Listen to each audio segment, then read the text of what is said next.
and gentlemen, welcome to the combined agenda regular meeting of the Monroe Township Council on this date of September 3rd, 2025. I'd like to call the agenda session to order, and would you all please rise to honor our flag. I pledge allegiance to the flag of the United States of America and to the republic for which it stands, one nation, under God, indivisible, with liberty and justice for all. You may be seated. Will the clerk please call the roll?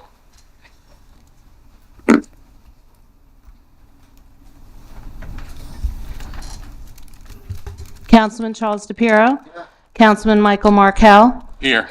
Councilwoman Rupa P. Siegel. Here.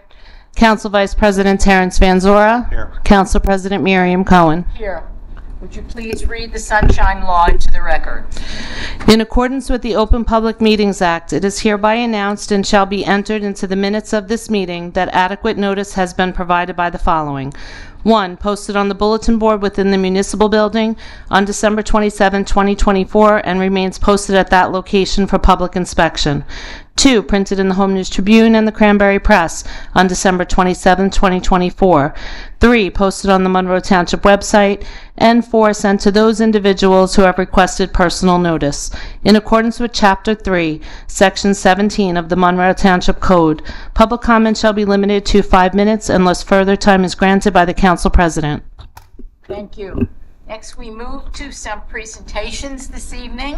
And first on our list is our Monroe Township Police Department accreditation certificate presentation, which will be presented by Mr. Harry Delgado, New Jersey Association of Chiefs of Police. Thank you, sir. Thank you, Council President. My pleasure. My pleasure. I'm leaving my back here for a couple of minutes. It is fine. All right. So I come here to celebrate, or actually to recognize your police department tonight. And it's quite an occasion because I understand that they're going to swear that 4 of us are going to be sworn in today. And they should know that they're actually going to be part of an accredited agency in the state of New Jersey. And so to that context of what I'm about to say in the next 2 minutes, is there's over 600 agencies, law enforcement agencies in the state of New Jersey that would be eligible to apply for accreditation in the state of New Jersey. And that includes prosecutor's office, local law enforcement, sheriff's office, prosecutor's office, as I mentioned before, colleges and universities. And out of those, only 54% of them are maybe successfully to what it is a very rigorous process. The Monroe Township Police Department now has become one of those. So if you indulge me for 2 minutes, I'd like to share with you the significance of the achievement. So the Monroe Township Police Department has made a commitment to adhering to best practices at the state and national level in a highly regarded statewide law enforcement accreditation program. This program, administered to the New Jersey State Association of Chiefs of Police and the New Jersey Law Enforcement Accreditation Commission, has helped to transparently demonstrate the professionalism, transparency, and preparedness of state law enforcement agencies in the state's public safety system. Now, during these uniquely challenging times and a threat to health and safety, encouraging law enforcement agencies to follow practices and policies, standardized practices and policies, is potentially a life-saving and cost-effective investment of time and resources. Accreditation status represents a significant professional achievement, all of which all those that are going to swear in today, as well as those that are present here today, should be very proud of. This prestigious accredited status demonstrates Chief Griffin Bano's firm commitment to state and national standards and the continued expectations for quality, professional, and ethical policing. Now, accreditation provides objective evidence of an agency's commitment to excellence in leadership, resource management, and service delivery. Government officials can be more confident in the agency's ability to operate efficiently and meet community needs. And officers in accredited agencies can take pride that they have been objectively recognized for their professionalism and adherence to the highest standards in the nation. Now, out of that report, after the rigorous process, we actually come to the site and we make sure that the agency proves compliance with over 112 standards in the state of New Jersey that required over 400 items of proof of adherence. Out of that report that is generated, and I have the privilege of making a recommendation to either accredit it to the commission or not. In this case, obviously, it was a positive, recommendation. I'm going to paraphrase for you some of what was said by the assessors. Under Chief Bano's leadership, whether future issues involving a steady increase in population in Monroe Township, the staff increases to meet that level of service, or budgetary constraints as many of us face, this agency continues to assertively move forward with a commitment to following best practices with a preparedness plan and a verification of excellence. Now, another thing that we find, typically there's one or two things that we might find, and we actually try to clear while we come here. In the case of the Monroe Township Police Department, there was not a single issue that we had to actually look into or question, so therefore they had what we call a remarkable final assessment. So it is the opinion of the assessment team that the Monroe Township Police Department is a highly professional and committed agency which exemplifies all the tenets of law enforcement accreditation at the state and national level. So therefore, it is indeed my honor here tonight, on behalf of the New Jersey State Association of Chiefs of Police and the New Jersey Law Enforcement Commission, to congratulate Chief Griffin Banos, Accreditation Captain Leanne Solomons, the members of the Monroe Township Police Department, many which I see here tonight, the mayor, council president, and those citizens that they so proudly serve for achieving their state accreditation, joining a very exclusive group of law enforcement agencies that have made this important commitment to excellence in policing. So to all, indeed, congratulations. This is where you get the clap.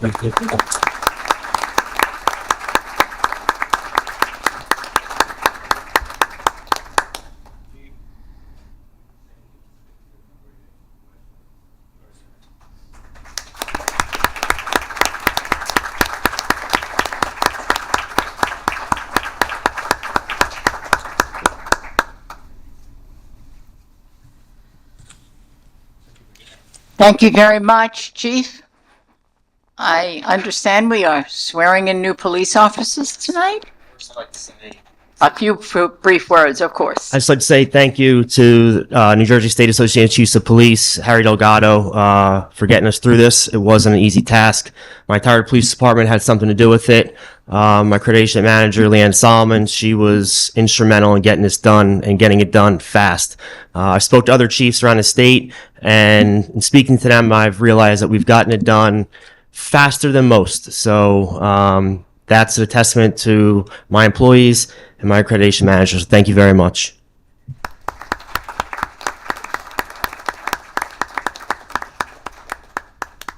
Please proceed. All right. This is actually one of the fun things that a chief gets to do, swear some people in. So I have 4 officers that started recently with us, bringing our total up to, I believe, 73 officers. So this is huge, and I thank the council and the mayor for giving us our additions. It's noted. It's noticed at the PD, and we thank you for that. So first, we're going to go in badge order. So Officer Francie Bueno, please come forward. Officer Bueno grew up in New Brunswick, New Jersey, and graduated from New Brunswick High School in 2012. He was hired by the New Jersey State Corrections and began his career as a corrections guard in 2018, working in Trenton State Prison. In 2023, Officer Bueno was hired by the Perth Amboy Police Department, and upon completion of the Cape May Police Academy, he began working as a patrol officer in Perth Amboy until we stole him and brought him here, April this year. Second one we stole from them. With Officer Bueno today are his mother, Dorilla Peralta, his father, Jose Bueno, and his girlfriend, Christy Nunez. Holding the Bible for Officer Bueno will be his mother, Dorilla, and his girlfriend, Christy. If they could please come forward.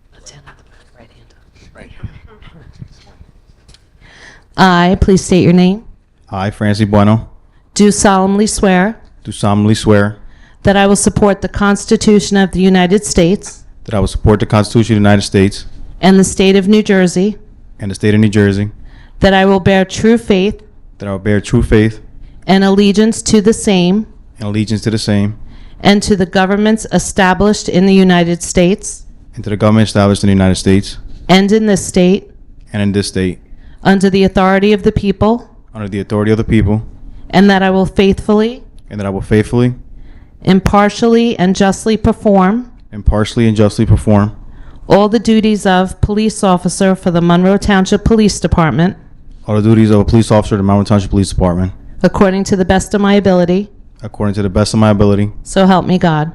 so help me God. Congratulations.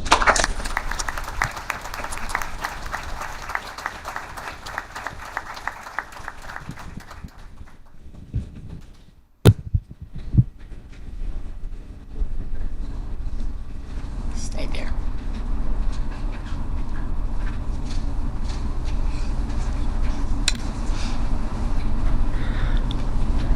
Officer Laporta, God, there you go. Officer Joseph Laporta is a 2020 graduate of Colts Neck High School and a 2004 graduate of Stockton University, where he earned his degree in criminal justice. Officer Laporta attended the Monmouth County Police Academy, where he graduated in May of 2025 and has been working for us since. Prior to joining our force, Officer Laporta worked as a Class 1 officer for the Bradley Beach Police Department. Here with Officer Laporta today is his father, Thomas Laporta Sr., his mother, Ann Laporta, and his sister, Gabrielle Laporta, and niece, Ava Werga. His father, Thomas, will be holding the Bible for him.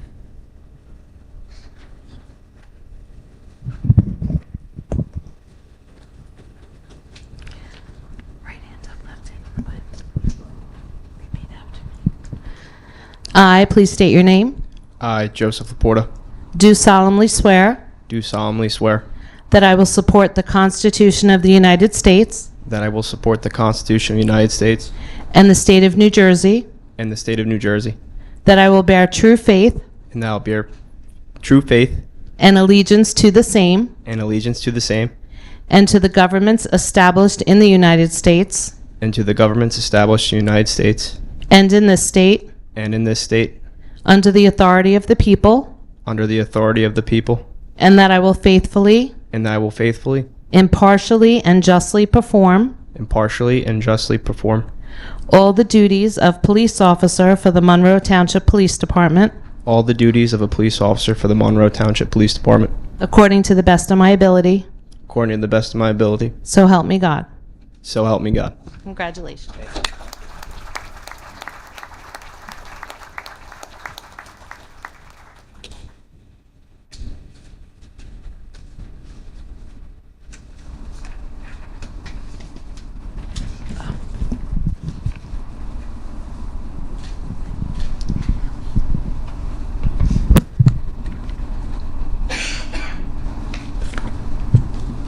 Officer Skochilis.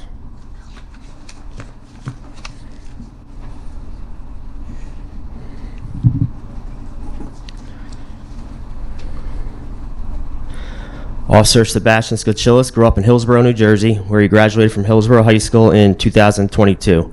He then attended Raritan Valley Community College, earning his associates in automotive technology in 2024. Officer Skochilis attended the Cape May Police Academy as an alternate route recruit and was hired by Monroe Township on June 1st, graduating the academy a few weeks later. With Officer Skochilis tonight is his father, Marcin, his mother, Carolina, his sister, Patricia. Holding the Bible for Officer Skochilis tonight is his mother, Carolina.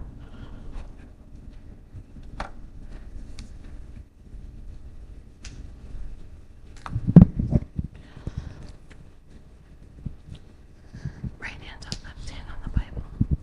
Repeat after me. I, please state your name, I, Sebastian Skochilis, do solemnly swear do solemnly swear that I will support the Constitution of the United States that I will support the Constitution of the United States and the state of New Jersey, and the state of New Jersey, that I will bear true faith that I will bear true faith and allegiance to the same and allegiance to the same, and to the governments established in the United States and to the governments established in the United States and in this state, and in this state, under the authority of the people, under the authority of the people, and that I will faithfully, and that I will faithfully, impartially, and justly perform impartially, and justly perform all the duties of police officer for the Monroe Township Police Department all the duties of police officer for the Monroe Township Police Department according to the best of my ability, according to the best of my ability. so help me God. So help me God. Congratulations.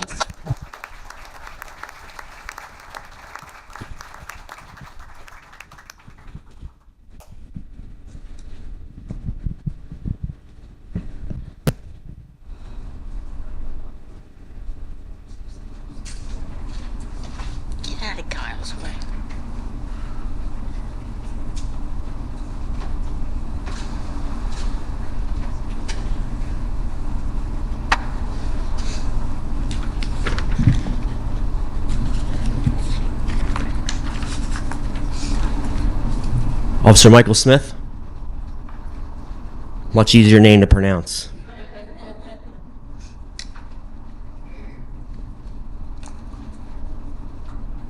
Officer Michael Smith grew up in Edison, New Jersey, where he graduated from Edison High School in 2019.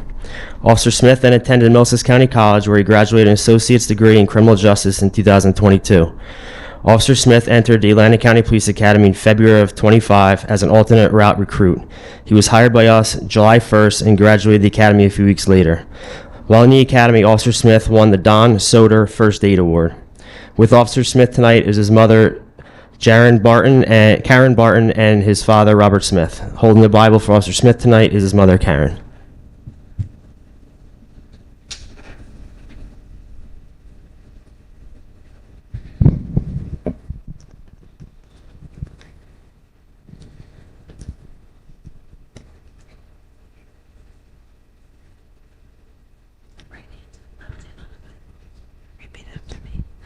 I, please state your name, I, Michael Smith, do solemnly swear do solemnly swear that I will support the Constitution of the United States that I will support the Constitution of the United States and the state of New Jersey, and the state of New Jersey, that I will bear true faith that I will bear true faith and allegiance to the same and allegiance to the same, and to the governments established in the United States and to the governments established in the United States and in this state, and in this state, under the authority of the people, under the authority of the people, and that I will faithfully, and that I will faithfully, impartially, and justly perform impartially, and justly perform all the duties of police officer for the Monroe Township Police Department all the duties of police officer for the Monroe Township Police Department according to the best of my ability. according to the best of my ability. So help me God. So help me God. Congratulations.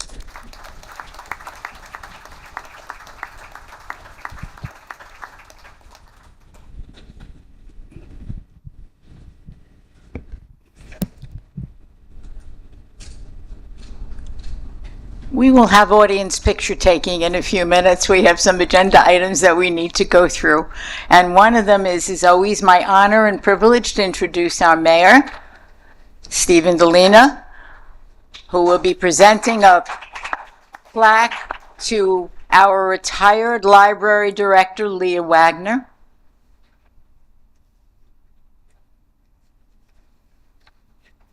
First, this is impressive. So impressive, Chief, I think we're going to have to put an addition on the new addition. Again, congratulations, Chief, and obviously to the officers to put this accreditation together. The monumental task to be recognized is truly awe-inspiring. Just so thank you so very much, and obviously to our new family members here. Godspeed on the roads, and just know to the family members here that thank you for sharing your most beloved family member with us. I assure you we will treat them with the respect, love, and understanding as a family member of part of Monroe Township. They will keep us safe, and I assure you we will keep them safe. So thank you so very much. So with that being said, time to wax poetic about a very special person here in Monroe Township, Leah Wagner, recently retired, director of our library. And Leah, just a couple things here. I did not get the opportunity to espouse my love to you at your retirement event, so you'll have to indulge me a wee bit with everyone else here. And please note, I am again wearing my library tie. Okay, we still haven't coordinated yet. You haven't worn your scarf, but we still got some time. So Leah, it says 36 years. 36 years. That's crazy. Thank you. But there's a lot of people here, Leah. But right now, it's me and you. Okay? I want to say something as the mayor. I want to say something as a former co-worker. For those of you who may not know, when I first moved to Monroe Township in 1998, I used to work in the library. I have a master's in library information science. Yeah, I'm a dorky guy. Yeah. So, but I had the document that I could work in the library, and Leah and I worked together. So mayor, co-worker, but most importantly, Leah, I talk to you right now as a friend. Yeah, the mayor thing. Yeah, oh, you did a great job. As Terry Van Zure, Councilman Van Zure always says, I never heard anything bad about you, so you must have been good. But we know it's more than that. Your level of professionalism that you brought to our library was at the highest peak. And seeing what you were able to do for your staff, but most importantly, for all of the citizens that always talk about that crown jewel of Monroe Township, that library. And it's you. And we always talk about, oh, it's a beautiful building, but we all know it's the people that work there. And to have a director like you lead that staff, it's wild. Co-worker, I never got in trouble. So I guess I did a good job as a coworker. So I hope you enjoyed your time with me and chatting, but more as a friend now, Leah. Knowing each other as friends, your family. Hannah, your daughter. I drove her home from her SATs, and I think I may have driven her there, which maybe even helped her do so good on the SATs. So I'll take a little credit. Your son David, playing on the same soccer field as my son. So spending time with you, and obviously there's Ron. I got to spend time with Ron as well. So that level of friendship, being a co-worker with you, but more importantly, as the proud mayor of Monroe Township, I just want to say thank you so much. And there's always a happy and sad in regards to when somebody leaves, but there's nothing but happy. And again, this is because of that friendship, because I know, Leo, what's ahead, and it's all about you and that zest for life. It is the same zest that you used for your life to be the director, but that zest for life, Leah, the world is waiting for you. Enjoy it. So with that being said, I ask Leah Wagner to come on up. And I shall read this plaque presented to Leah Wagner in recognition of 36 years of outstanding service and director since 2019. Did I get that correct? No. Oh, yes. Oh, yep, okay. Well, that's what it says here, so, okay. Wow, I tell you, she's 2 months off the job and her mind's gone already. That's a good place to be. I was going to say, it's where it's supposed to be. So anyhow, wishing you the best on your new adventure, and we should pull an S on there because it's adventurous, with much respect and gratitude. Enjoy the next chapter. Mayor Stephen DeLina, the Monroe Township Council, and your last day was July 31st, 2025. Thank you so much, Leah.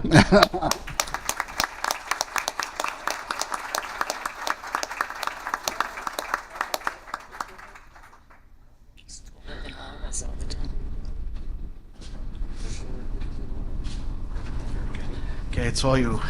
It's all yours. It's all good. I'm going to take this off because usually when they do this, first I'm too short. They're over there, and I had it all planned that I'd be standing over there. Okay, I promise I won't take too long. It's almost 7 o'clock. So yes, it's true. It was 36 years. And the mayor may think that that's wild, but I think that's wild. So I have just a few thank yous that I'd like to do. I was hired as the children's librarian in 1989 when there was no library. And it was my job and the director's job to begin library service here in Monroe Township, right here in this building in the basement. And it was a tiny little space, but we were able to do an awful lot. When I started that path, I had absolutely no idea what direction my life was going to take. And over the last 36 years, it's been absolutely amazing. It is wild, as the mayor would say. I could not imagine that I was going to not only develop library service for the town of Monroe Township, we would build a building, we would add to that building to give you the building that you have today. We would start bookmobile service, one of the things I am most proud of. The people I would meet through volunteers, through staff. I had no idea what was in store for me, and I feel so blessed to have had all of what has happened those 36 years. All of that has contributed to the amazing Monroe Township Library that everyone uses today. So, my thank yous. I'm going to excuse my back for a minute because it's for them. Thank you, Mayor and Council. I cannot thank you for all that you have supported us over the past years and recognizing the value of the Monroe Library to the community. You have made my job much easier. To the Board of Trustees, we have a Library Board of Trustees that meets monthly. They are the policymakers for the library. I have known them. We have one member that has been there as long as I have been. And it is that group that has supported me and my staff as we moved forward to create service here at the library. To my staff, they are the best. I would like to hope that we had a great time. I miss the laughter. That's what I miss the most. But they are the best. They were always willing to go along with some idea that we had, and they would do it, and they'd do it so we could be successful. So I cannot thank them enough, and I hope they know that. To the friends of the library and the foundation of the library, they were always there to support the library and the staff and to make sure that we met our mission and we were able to provide the best service to the township residents, and that is what we do. And then lastly, of course, I should thank the family, which you may have noticed is not here today. You know, back to school and work and grandchildren, you know, it takes over. But I cannot thank them, and they know what I was going to say. I had told them. I cannot thank them enough.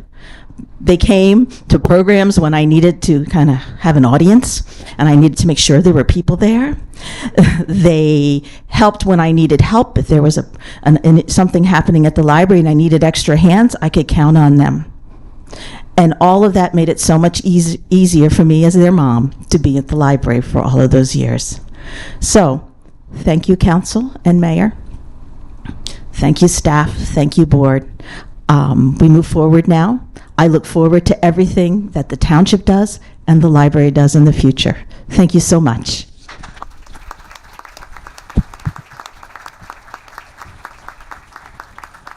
Thank you, Leah. We have 3 proclamations this month. It is Childhood Cancer Awareness Month in September. It is the Township of Monroe Senior Center Month in September. And additionally, Alvera Grossel's 100th birthday celebration. So these are all wonderful things to be aware of. But we would like to take a 5-minute recess so you can take pictures. And then we will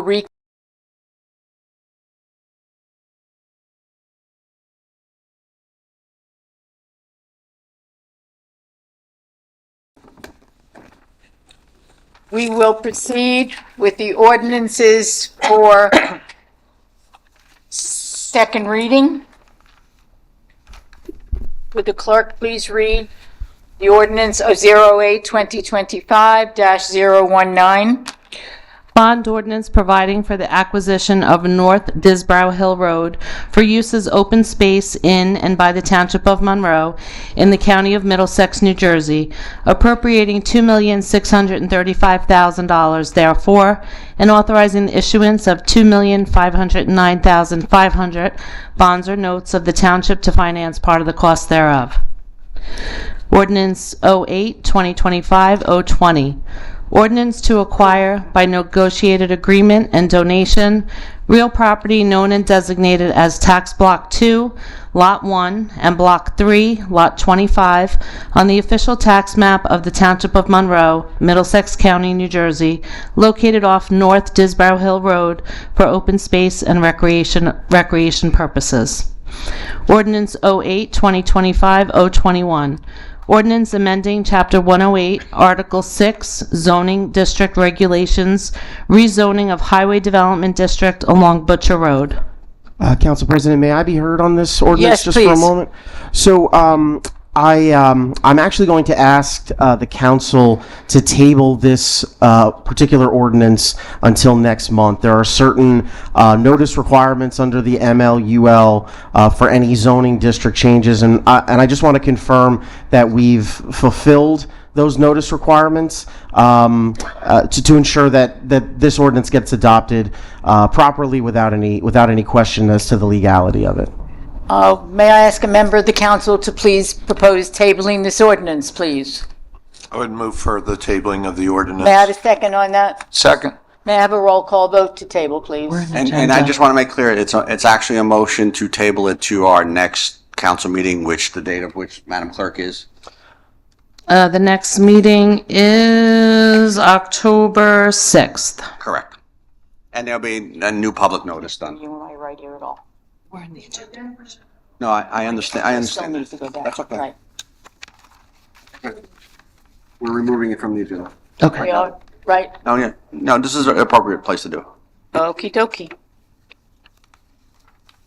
Should I do a roll call? You should do a roll call vote on this, please, to Yes, please. confirm. Yes, please. Councilman DePiero. Yes. Councilman Markel. Yes. Councilwoman Siegel. Yes. Council Vice President Banzora. Yes. Council President Cohen. Yes. Madam Council President? Yes, Again, sir. just for the benefit of the public, just could you please confirm what ordinance was? We just tabled ordinance 08-2025. 021. 021. 021. Okay, You just want wanted me to make reread sure. it, please? The public hearing and adoption will be tabled to October 6th. Just no Yes, need sir. to be read. However, I did want to just make a couple of comments Please do. regarding to the Please do. the body of the three ordinances here. On the agenda, these ordinances are a series of high-level measures designed to accomplish certain planning goals here in the Monroe Township for the next decade and beyond. So this is larger vision here. There are a number of moving parts, as seen here on the agenda, which will play out over the next few months here at the council, as well as our planning board. But as mayor, I just wanted to give a brief synopsis of what we're trying to accomplish here, and share my thoughts with you in regards to the ordinances tonight and the positive steps that we're taking to reduce the impact of the affordable housing obligations and the benefits to our residents. First, we're preventing a warehouse at the corner of two residential streets that is incompatible where a warehouse development should be, providing relief to those residents who came out en masse at our planning board. Two, we're reducing the number of court-ordered family housing units by 479 and converting another 350 family units to senior units, reducing the potential impact to our schools by 829 homes. This is significant. Three, we've also negotiated for beneficial tax ratables where warehouse space is directly on Route 33, where it belongs, where it was originally should have been, which will help our tax base immensely. These efforts, additionally, will also preserve over 200 acres of open space and allow for a park on Disborough Hill Road. There are certainly many other challenges that affordable housing brings to many of the municipalities, not germane here to Monroe Township, but all the municipalities in our state. But obviously, our focus needs to be on affordability and the quality of life for our residents. And I thank you so much for the opportunity just to Appreciate the clarification and the information, sir. We would like to move to ordinances for introduction. Item 7 on the agenda, please. Ordinance 09-2025-022, Energy Savings Obligation Refunding Bond Ordinance of the Township of Monroe in the County of Middlesex, New Jersey, providing for the acquisition, construction, and installation of energy conservation improvements in connection with an energy-saving improvement program of the Township, appropriating $11,500,000 therefore, and authorizing the issuance of not to exceed $11,500,000 energy savings obligation refunding bonds to provide for a portion of the cost of such improvements. Ordinance 09-2025-023. Bond ordinance providing for the acquisition, construction, and installation of energy conservation improvements in connection with an energy savings improvement program in and by the Township of Monroe in the County of Middlesex, New Jersey, appropriating $4,600,000 therefore, and authorizing the issuance of $4,380,000 bonds or notes of the Township to finance part of the cost thereof. Thank you. Item 8 are the resolutions for consideration under the consent agenda at the regular meeting. That's R9 2025-171 through R9 2025-190. All council members have had an opportunity to review. Are there any resolutions that you would like removed from the consent agenda? Then we move to item 9, public comment section, limited to agenda items only, 5 minutes per speaker. May I have a motion to open public comments? Motion. Thank you. May I have a second? Second. All in favor? Aye. No opposition. Anyone wishing to address the council, please come forward now, stating your name and address for our records. Gary Busman, 7 Monarch Road. I want to commend the council, and particularly the mayor, for the explanation he just gave for the addition of the open space, and particularly as a member of the Parks and Recreation Advisory Board, I want to thank you all for approving the park that is completely necessary in the southern part of town. There are no parks. There will be one probably starting construction near the garden or within the garden site on Alpagoth Road, probably this spring. But beyond that, now we're going to have a full-size park. So I thank you for that consideration, and it is a tremendous benefit to the residents of Monroe Township. Thank you. Thank you for your comments.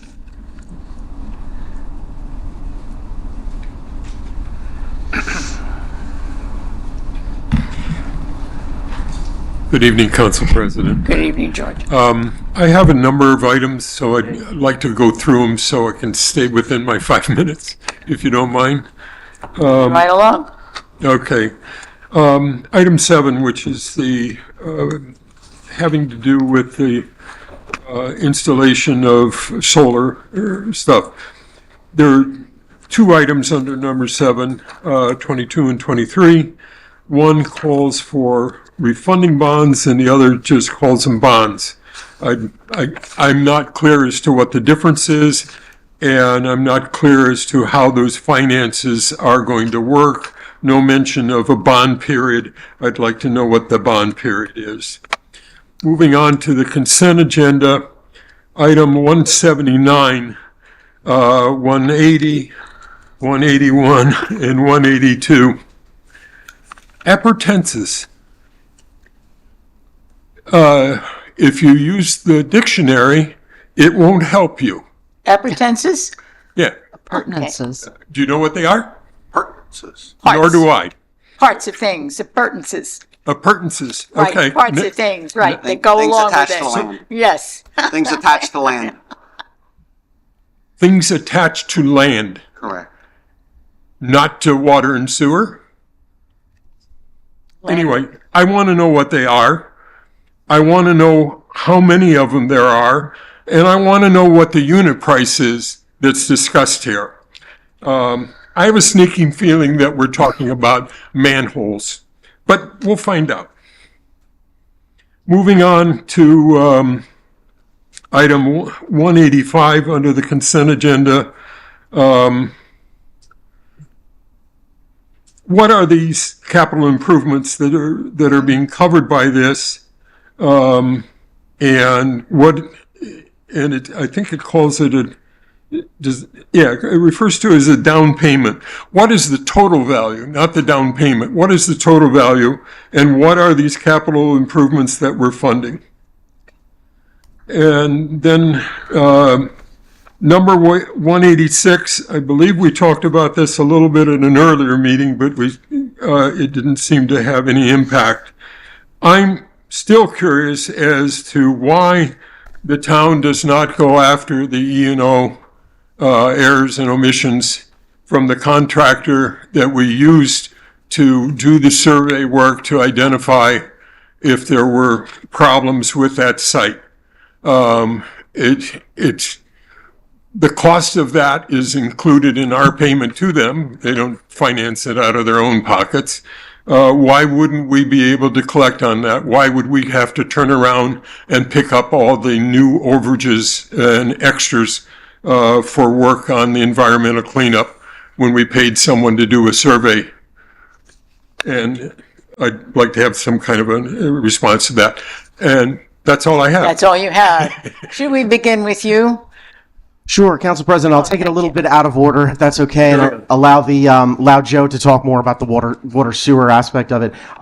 So the two bonds that are in for introduction, the two bond ordinances for introduction tonight, are both related to our solar ESIP project. One of them, as you point out, is a refunding bond. The other is what's called a general obligation bond. So as the presentation from our solar consultants talked about last month, this project, $15 or $16 million in its totality, is budget neutral in that the savings that we receive from putting solar at various facilities, reducing our electrical costs, and qualifying if we get this approved before the end of the year, qualifying for a $3.5 million federal tax incentive. All of that compounds to make this a budget neutral project where no additional taxpayer funds are expended. The refunding bond specifically does not require a down payment because the revenue generated from the electric savings is paying for the bond costs themselves. It's my understanding that there is a statutory limit on how much you can include in that refunding bond based on the ESIP laws. And when this comes back for adoption in November, we'll do another, our solar consultants will be here to do another explanation of that as well. So we had to add another general obligation bond that does require, as you pointed out, the Resolution 185, the $225,000 down payment. At the end of that, the cash flow analysis is that we still end up in the positive over the 20-year life of the solar panels and these solar projects, where we're not expending any additional taxpayer funds. Sorry, and the change order for Garvey's at 186. Bond period. 20 years. Okay. The change order for Garvey's for the underground oil tanks that were discovered. So we didn't know what that cost was going to be until the work was completed, which it has been now. And now that we have those final costs, the subject of this change order tonight, we can put in the appropriate insurance claim to try and recoup those funds. So that was an open-ended contract? It wasn't a fixed price? You didn't bid it? We had a demolition contract that was bid. This issue came up. There was no way to know right away what the cost was going to be to remove the tanks and remediate the site, and now we have that. So we're here for that change order, and we'll put in as you say, put in the appropriate insurance claim for that. Can we move to? Is it now? Did Joe want to comment on that? The appurtenances. Joe, do you have any comments for 179 through 183 in terms of what Please, generally as what we're those taking items the are? Time to do it. Let's finish it now. I think they're listed in the resolution for the record, just, Yes. They are. yeah. They're actually listed in the actual resolution. Go ahead, Joe. Oh, please. Thank you, Council President. Excellent question, Mr. Kunkelman. They are listed in the resolution. There's a lot more, but the way the resolution is worded, there are general categories, and I'll just go through a few of them just so that you understand.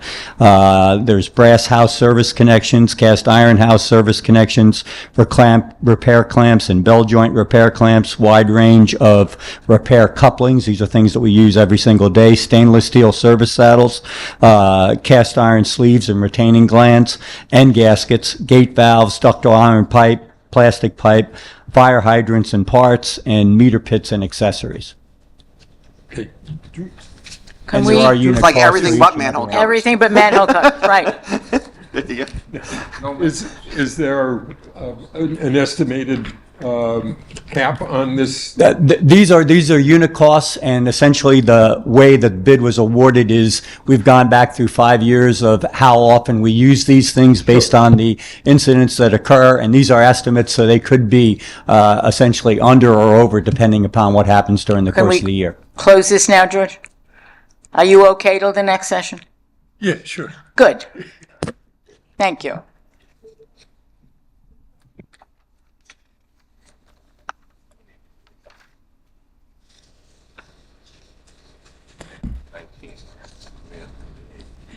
Did I Shell Arminio, 9 Nathaniel Street. I'm going to start with 184 on the resolution.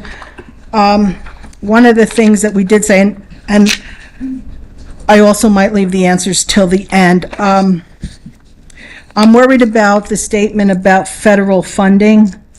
What if that federal funding doesn't come through? You don't have to answer that now. It's not really a hypothetical. I think it's a concern that we might have, that if federal funding would be pulled, is there going to be some kind of plan B if that happens? Because that's going to be down the road, and I'd like that to be considered.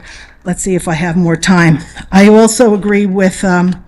Gunkelman about Garvey's. It seemed like an expensive way to go when we should have known up front what kind, especially, I think it might be oil tanks in the ground. That should have been established before we paid out.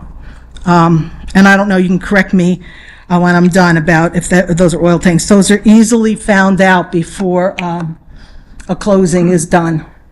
And that should have been done either by us, or it should have been done by the people we hired. You know, we should have asked for that.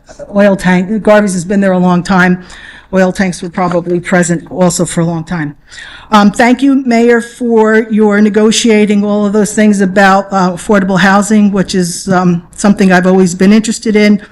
I do have two very important questions about how the donation was established as a donation. I do have the resolution in front of me. It says that a negotiation of a donation of approximately 55 acres. And I'd like to know what is a donation, because the follow-up question would be, it seems like the builder did receive valuable consideration for the negotiation, so then it becomes really not so much a donation, but part and parcel of the transaction that is being made with the developer. Do you want me to wait till you're on? Please. And then water allocation, always a big thing. A couple years ago, I think when we were doing the master plan, we talked about water allocations. We would be safe for about 50 years, but the more we build, even when we reduce the building of housing and residential, and even as far as we go for commercial things, water allocation is going to be really used up in 50 years very, very quickly. And that is my concern. I've always been concerned about the quality of water, the amount of water we have going forward.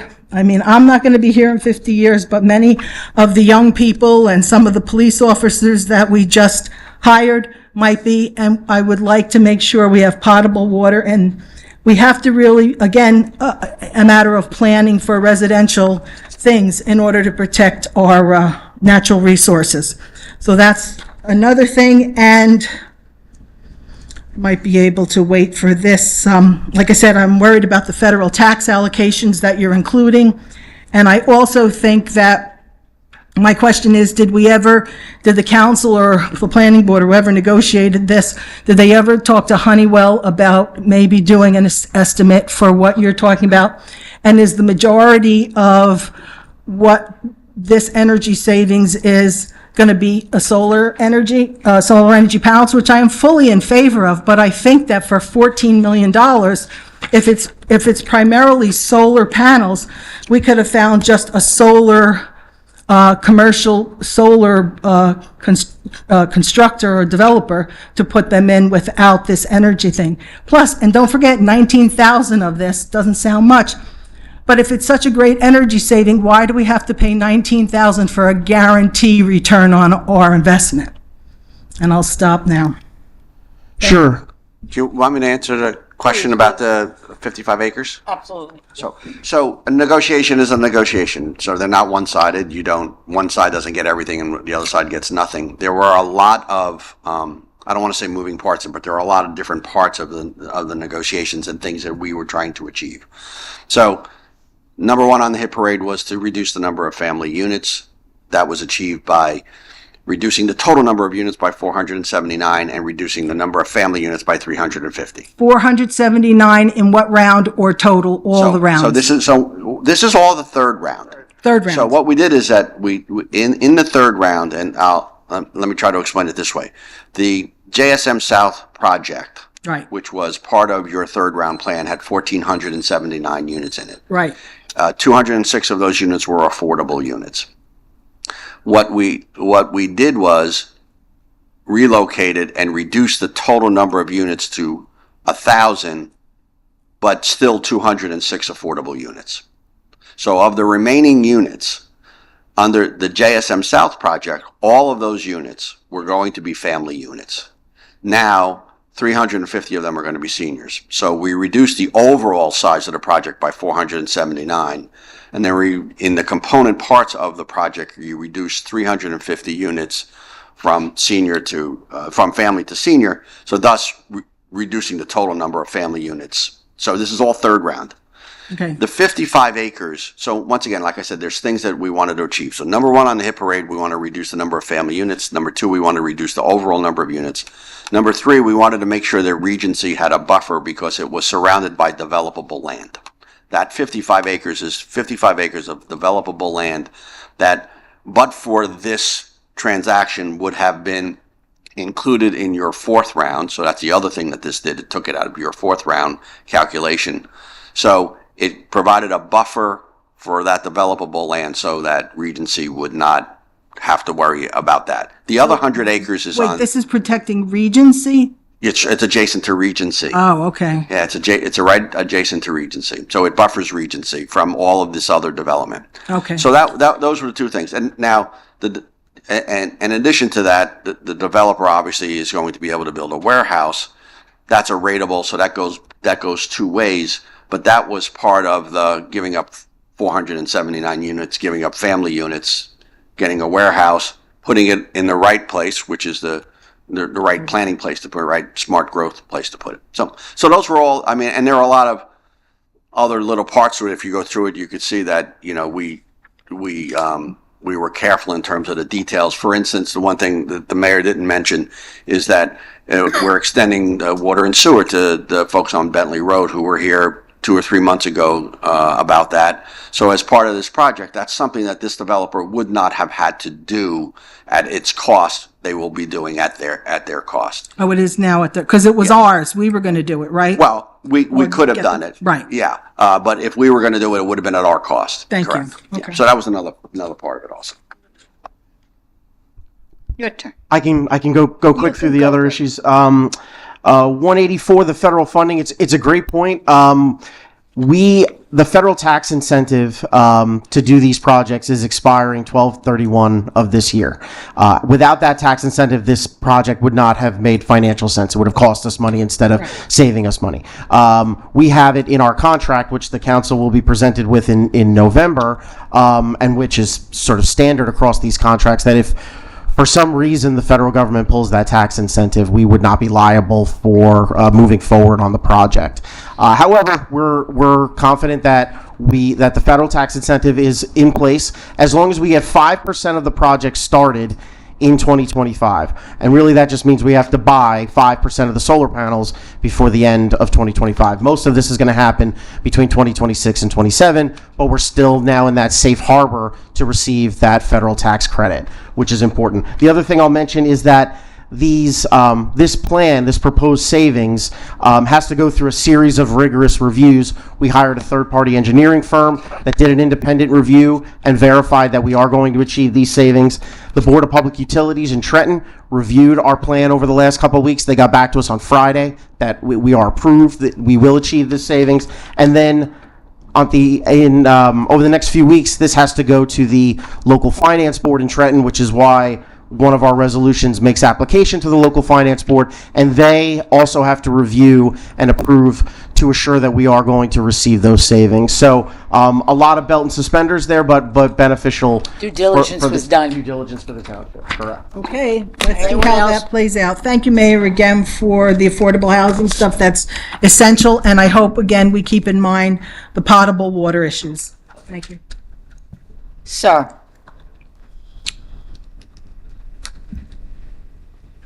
Good evening, everyone. Bob Valentine, Monroe Township, 68 Union Valley Road. Just a clarifying question on the financing for the project. You mentioned that part of this is going to be financed through refunding bonds. So we're going to retire some older debt to help and help use that to help fund this project. Do I understand that correctly? Or is it, when I hear refunding, sure. That's what I think. Council President, I might ask, Yes. our auditor, Gary Higgins, is here, and maybe he could sort of more articulately than I can, as a municipal auditor, sort of explain the concept of the refunding bonds.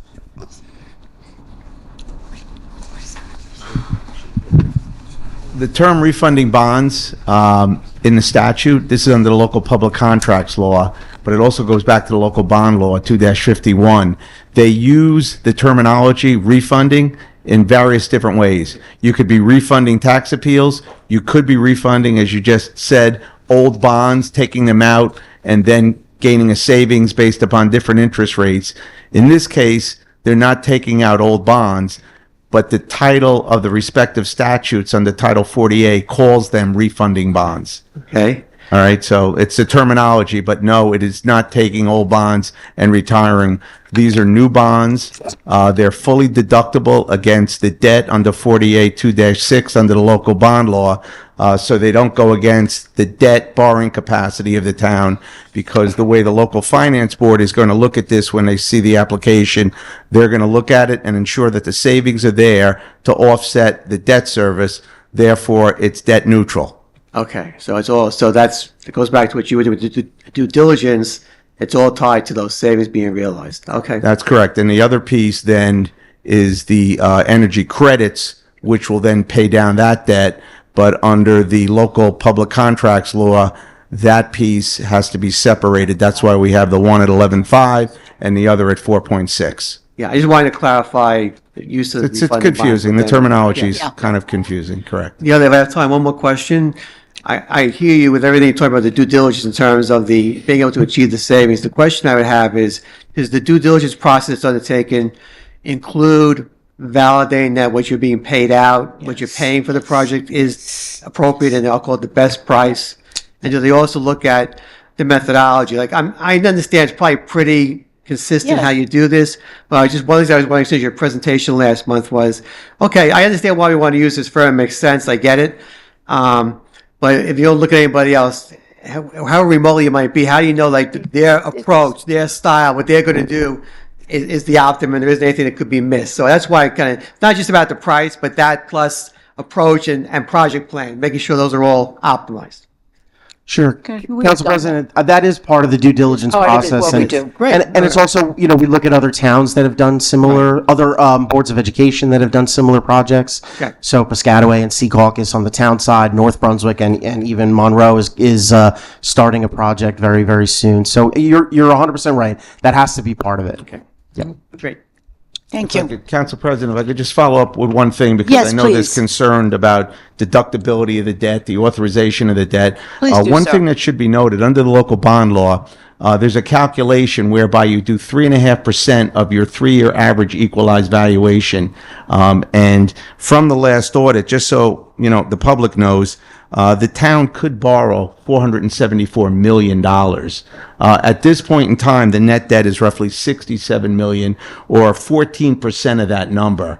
So if somebody thinks, we're piling on more debt, your debt percentage is 57/100ths of the 3.5% you could go up to. So your debt load, probably compared to many other towns, is lower than most towns, and you could borrow another $407 million under the statute. So there's no feeling here that you're overloaded on debt with respect to the bond law, and that's a calculation that's done for every community in the town, and yours is 0.57% versus up to 3.5%, Careful or only stewards of money, are 14%. we? So I Thank just you want for to that. let the public know that. Thank you very much. And there's also another benchmark if people are concerned about debt. The only time you do get into a problem with debt, if your debt goes greater than 25% in your annual budget, that is a needle pop on the Division of Local Government Services board that would say you have a serious problem, you have too much debt. Your debt in your 24 audit was only 9.65% of your budget. So that's only 38% of what you could go up to before the Division of Local Government Services would notify you that your debt load's too heavy in your budget. So both of those indices, based upon the respective state statute, shows that the township does not have Careful stewards of our money. the town does not have a debt problem based upon those indices and the benchmarks that promulgated over the New Jersey municipalities. Thank you, sir. Are there any other financial covenants that they have to follow besides Sir, that? we're all out of time now. Well, you did take some of my You time, know, fairness. You had lost your 5. Please. Oh, okay. All right. I'll Well, you I'll can come back again. I'll come back again. That's the You question can I come wanted to back ask you. again. Anyone else wishing to address us, please? Yes.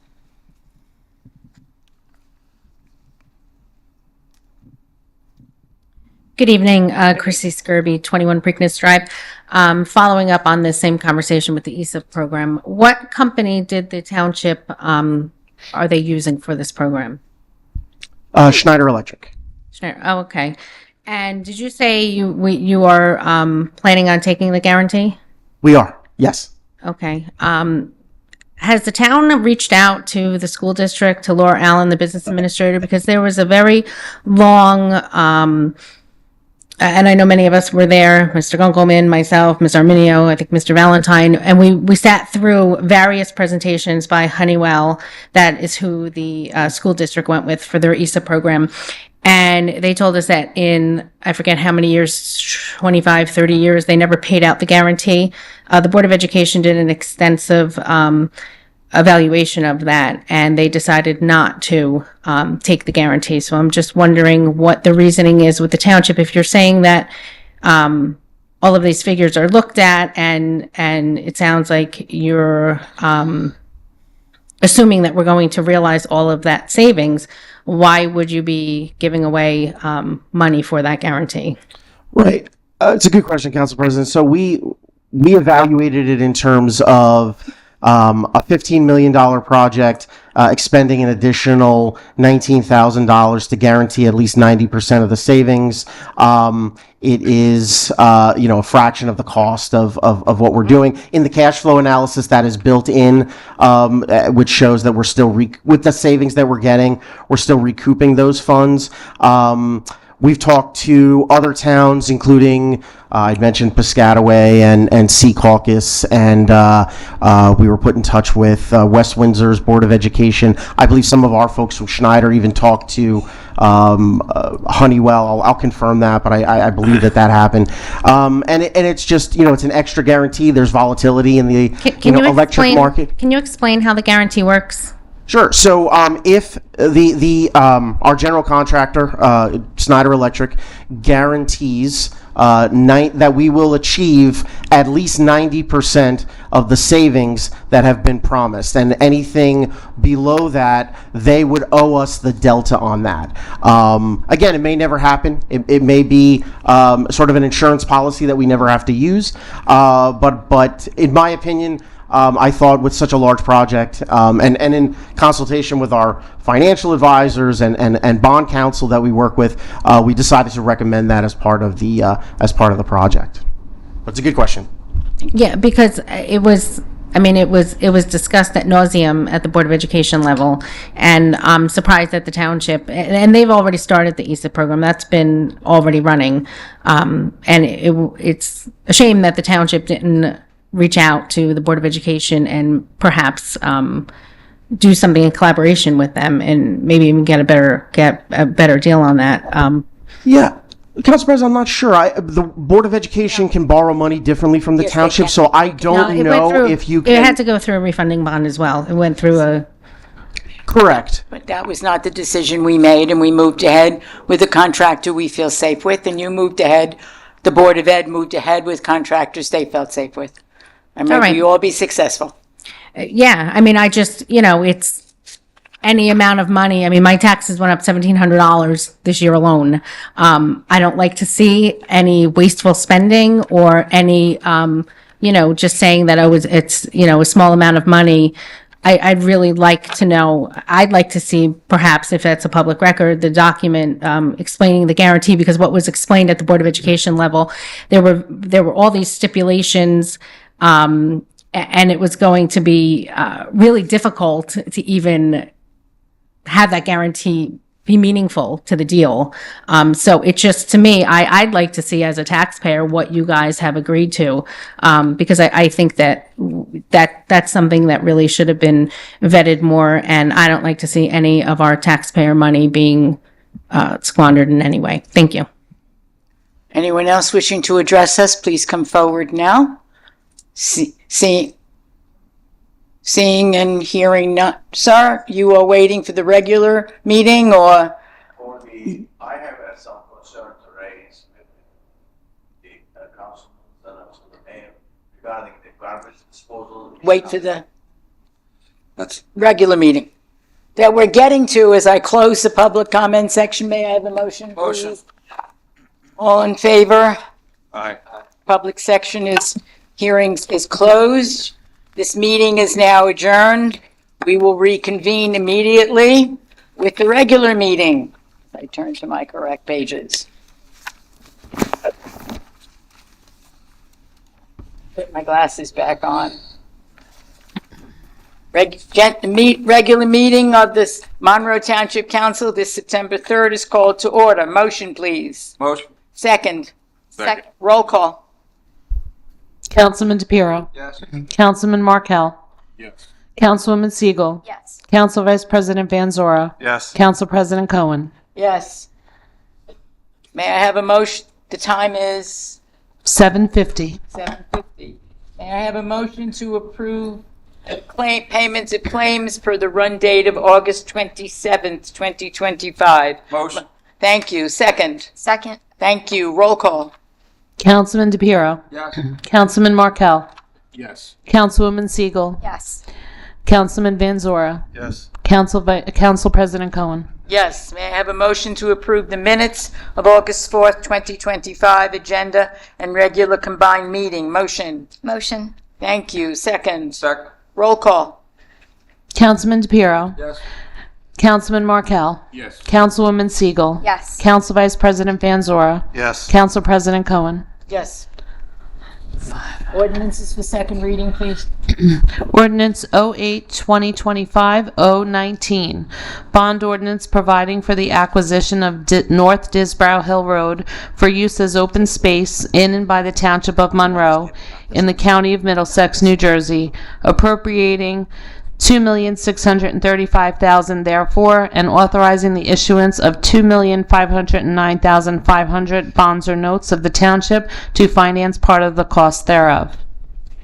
May I have a motion to open a public hearing on this ordinance, please? Motion. Thank you. May I have a second? Second. Anyone wishing to address us on this ordinance, please come forward stating your name and address for the record. Shell Arminio, 9 Nathaniel Street. The ordinance says, we're talking about 19. All right. 19. Who is the seller that is going to be receiving the $2,635,000? Federal Business Centers is the property owner. And they're a part of the previous negotiations also? No, that's a completely different. So this is the whole of that property that was going to be a warehouse? No, this is just the part of it that the township's going to purchase. The other part, and that's the specific lot and blocks that are indicated in the ordinance. Okay. This is also other land that is adjacent to it that is going to be given to the township. Okay.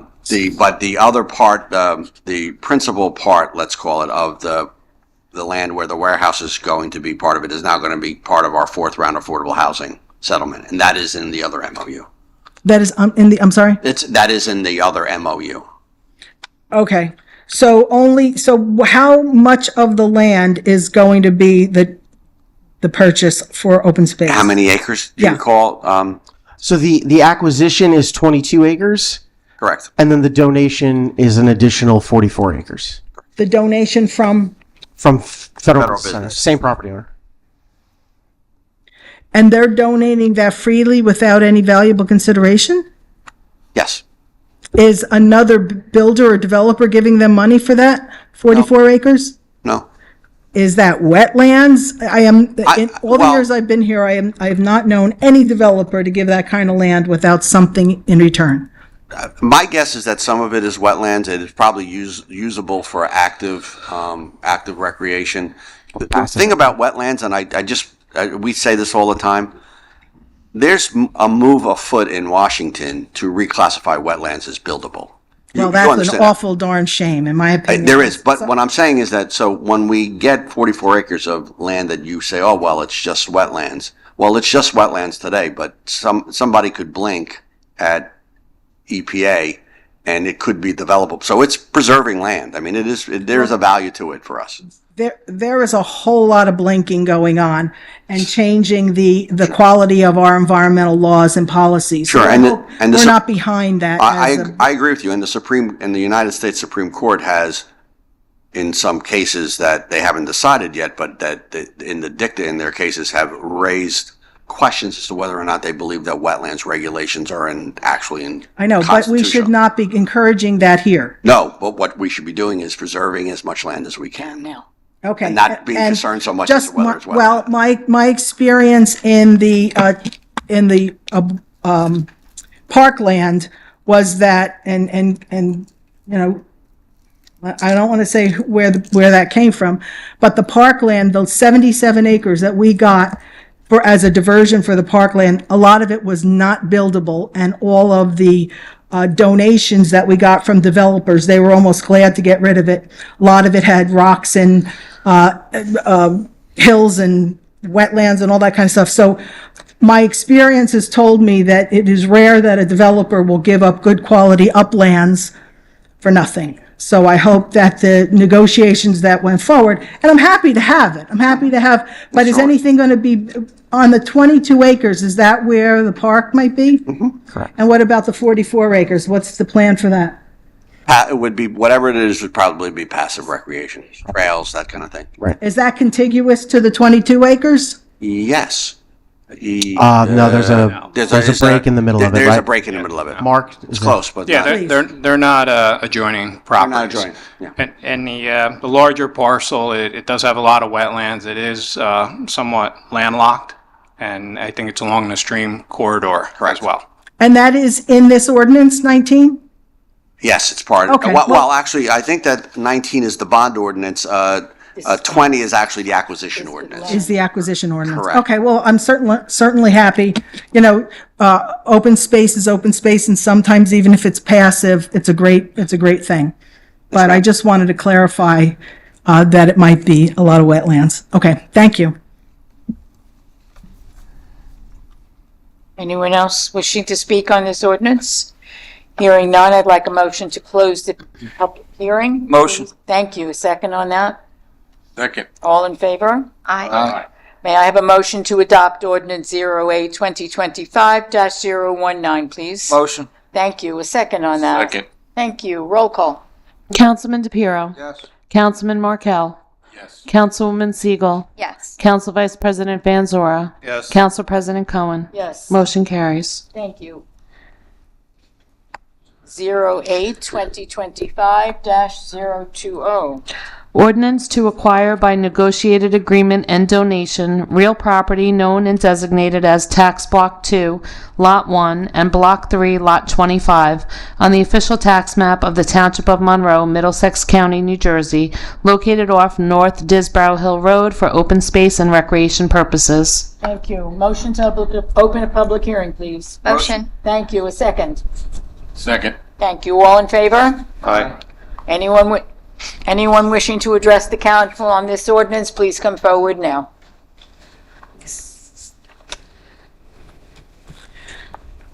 Michelle Arminio, I would just reiterate everything that I had just said previously, but for the sake of Mr. Markle getting home early and going to bed early, I'm going to refrain from that and just say that Are you inferring that I'm old or what? No, sir, I know that you like to go home early.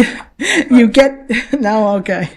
I thought that was the case. Anyway, I'm sorry. It was a joke, and you and I have joked before. Okay, he's not offended on that side, just so you know. Okay, my only objection is I want to be consistent with all the years I've come up and said that I object to the word donation, because I do think that valuable consideration goes on with these things. That's my only objection to this ordinance. Thank you. Thank you. Anyone else wishing to comment on this ordinance? Seeing and hearing none, motion to close the public hearing. Motion. Second.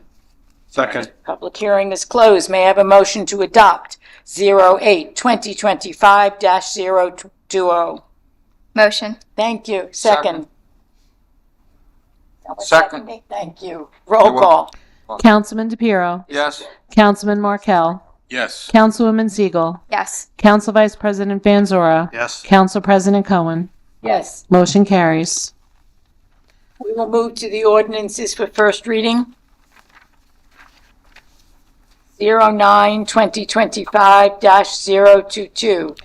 Energy Savings Obligation Refunding Bond Ordinance of the Township of Monroe in the County of Middlesex, New Jersey, providing for the acquisition, construction, and installation of energy conservation improvements in connection with an energy savings improvement program of the Township, appropriating $11,500,000 therefore, and authorizing the issuance of not to exceed $11,500,000 energy savings obligation refunding bonds to provide for a portion of the cost of such improvements. Motion, please. Council President, I just had a question, if I could. Yes, sir. I believe one of the residents asked how long the term of this bond would be. I don't know if that got answered by our professionals. 20 years. 20 years. 20 years. 20 years? Okay, thank you. You're welcome. Motion. Motion. Thank you. May I have a second on the Second. motion? Roll call. Councilman DePiero. Yes. Councilman Markel. Yes. Councilwoman Siegel. Yes. Council Vice President Van Zora. Yes. Council President Cohen. Yes. Motion carries. 09-2025-023. Bond ordinance providing for the acquisition, construction, and installation of energy conservation improvements in connection with an energy savings improvement program in and by the Township of Monroe in the County of Middlesex, New Jersey, appropriating $4,600,000 therefore, and authorizing the issuance of $4,380,000 bonds or notes of the Township to finance part of the cost thereof. Motion, please. Motion. Thank you. A second on that. Second. Thank you.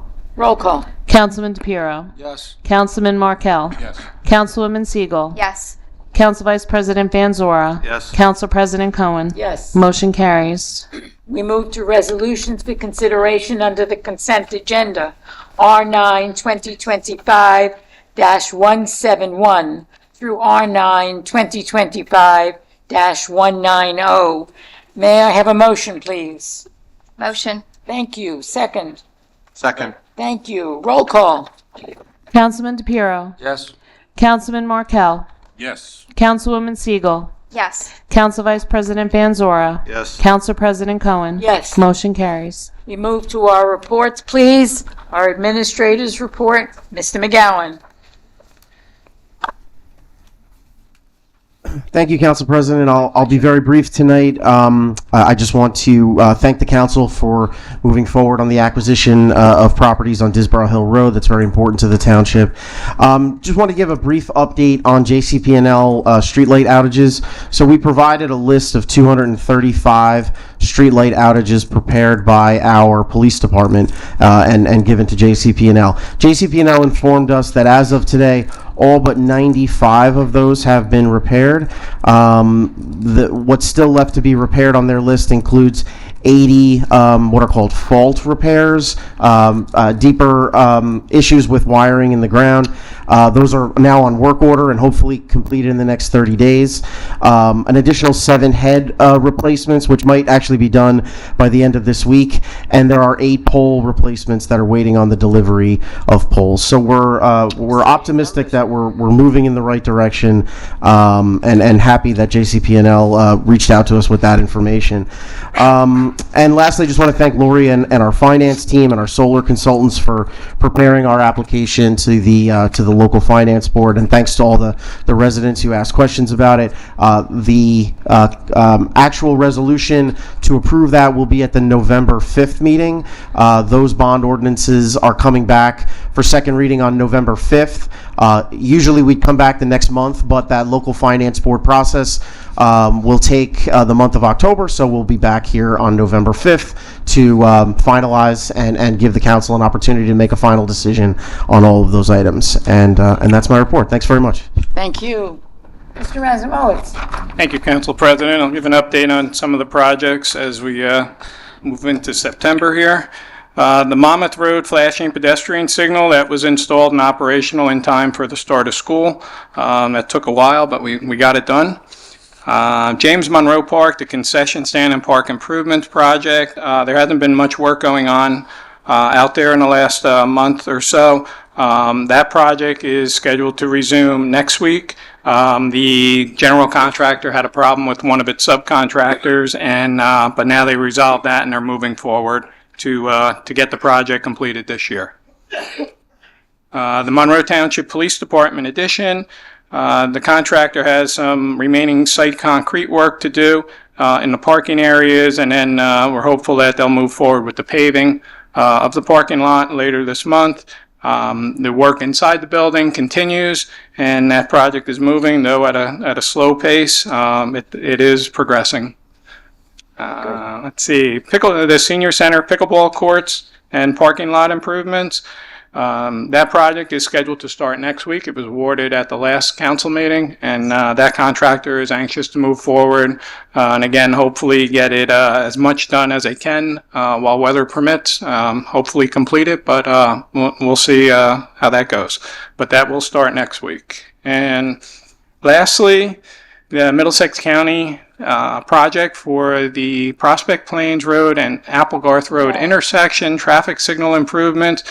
I'm happy to report that the county had a pre-construction meeting this morning that I attended, as well as Gary Lavallo, our arborist, and a member of our Shade Tree Commission. As you know, it is adjacent to the Monroe Oak at that intersection, so a lot of precautions have been put in place as part of that project to preserve that and help the tree. That project is about to start in 3 weeks, give or take. That is several months. There is utility relocations that will be starting, but I'm happy to report that is going to start. Now, you may recall that project is going to provide dedicated left turn lanes in all 4 directions, as well as protected left turn arrows for our residents out there. So we look forward to getting that started and completion sometime next year. That's my report. Council reports. I'll start with our Ward 1 councilman. I'm gonna make this pretty Mr. quick. Markel? Just like to remind everybody, is this on? Hello? Okay. I just want to remind everybody that the PAS1 application is due by October 31st. That's for the Yanker program, the Senior Freeze, and the Stay New Jersey. You got to get it in. Please everybody get it in who qualifies.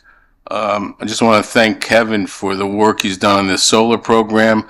I'm very much for anything that deals with our environment and saving money at the same time. This is a great program. I think we should have looked into this earlier, but I'm sure Terry is happy about this happening. I don't know what kind of reaction I'm getting over there. We're all good. We're all good. We got to keep Terry happy.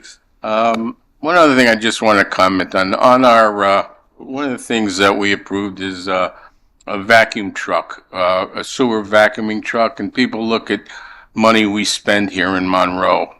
Truck like that's $600,000, and people think it's a lot of money. It is a lot of money, but try to run a township without a vacuuming sewer truck, and if it happens in your neighborhood, you'll realize that it's money well spent. And as far as exploring pricing for that, Monroe's in a number of co-ops around mainly in New Jersey, but even as far as Houston, Texas, to look for best prices. So we do, Kevin and his staff do look for the best prices out there. One other thing I'd just like to mention, Councilman DePiero has been proposing a discount for first responders and volunteers for a while. I think that's a great idea, and I've been thinking about it a lot because it is a good idea for the people that volunteer in this town. What's going on in the country and the world with shootings and bombings and everything, where we need our first responders, anything we can do to help them and support them is very important. But I think an idea might be to expand it to our veterans. We have a lot of veterans here in Monroe, and if we could extend some kind of discounts for fees and programs for our veterans, that might be a great idea also. I think the councilman agrees with that. There's a lot of events happening in the next few months. I'm not going to touch on it because I know Councilman Siegel will be mad at me for touching her fire there. So that's about it. Thank you, everybody. And speaking of Councilwoman Siegel, Ward 2. Thank you, Council President. And yes, Mr. Markel, I will share a couple events. But first, I wanted to share with the community to be on the lookout for a survey to complete from the township over the next month or so, asking the community to share ideas for the upcoming park that will be coming to the southern side of Monroe, the North Disbrow Hill area. As a reminder, 2 years ago, we had applied for the Green Acres grant for the community garden, and we were awarded $1.2 million. So we are very confident that we will do just as well or better when we apply for the Green Acres grant in 2026. So be on the lookout for that survey to complete. And then just a couple dates to share as liaison to some of these commissions. Our Historic Preservation Commission has our annual vintage baseball game at Dye Farm on Saturday, September 13th from 12 to 2:30. It's free admission. It's always a lot of fun. And they have an exhibit this year, Vintage Toys and Games from Monroe and Jamesburg. So please do come and check it out. Our Cultural Arts Commission has a lot of events coming up this fall. Our first one is our Township Diwali event, which will be on Sunday, October 12th from 4 to 7 at the Senior Center. Please join us as we celebrate Diwali and enjoy the cultural programming around dances from India. And we also have our local Indian restaurants and vendors too, so please do come out. And we end our night with the beautiful dia lighting back out on the pavilion at the Senior Center. And our Cultural Arts Commission is presenting ABBA concert on Sunday, October 19th at 4 p.m. at the high school. Please check the Cultural Arts website for more information how to purchase tickets. And we had a ribbon cutting recently at the Red Agave restaurant in the Gables Shopping Center. So wish the new restaurant all the best and encourage our residents to come out and support this new restaurant. Thank you. Ward 3. Thank you, Council President. You're most welcome. Okay, I just want to touch on a couple things. Sunday, the Dye Farm, we have Hannah Kerwin, who her mom, Louise Kerwin, was a historian from Monroe back in the 60s and the 70s, and her dad, Bill Kerwin, was a local real estate broker for many years. Went to school with Hannah, so she has a lot of history besides of her family, but a lot of history over 100 years of pictures and stories to tell the residents. So it's something good. That's something good for the community at the one-room school on Sunday at 1 o'clock, as our Councilwoman Siegel just said. I wanted to talk about the crosswalks at the schools and also where our crossing guards are. It's important that we get the striping done on these crosswalks. Schools started, and also to just kind of warn everybody, drive safe, drive slow, and respect the bus drivers. It's not an easy job out there. They have a busy schedule, and wish the students and the staff and the teachers, wish them good luck for a successful year. But it's important that we do the proper striping in front of all these schools. We had National Night Out. It was a big success. It was a very good turnout. I want to thank our first responders, DPW, Parks, everyone that was part of that. It was a huge turnout. We had the car show, and everything went really, it was a beautiful night, and everything went well. And putting that, what we just witnessed tonight with our chief of police, Chief Banos, and his staff, it just makes you feel sitting up here is very important, but more importantly, it's the people that work for our township that make it an exceptional town. And the way that our police, they do everything from start to finish with our first aid and our fire departments. All the hurricanes, and now we're coming into another crazy season. They have no idea what is in front of them. But this is an incredible group of men and women, and we've just sworn in 4 more police officers. And it's just, as our mayor said, it's part of our family, and we thank their families for giving them to us to protect us and our residents. So I just wanted to congratulate everyone again on that exceptional reward that they deserved and they earned. Well 21, the repairs that are getting done on Well 21, I watch it closely on our infrastructure, our water towers, painting our water towers and the infrastructure. And Well 21, I know Joe and his staff is doing an exceptional job. I just wanted to make sure that project is on schedule and is on budget.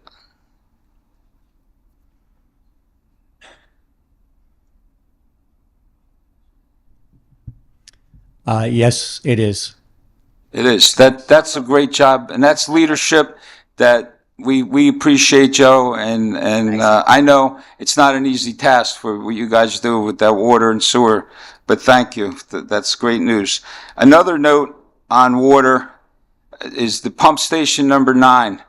We've asked our attorney to send out a response about a body shop that is encroaching onto our township-owned property.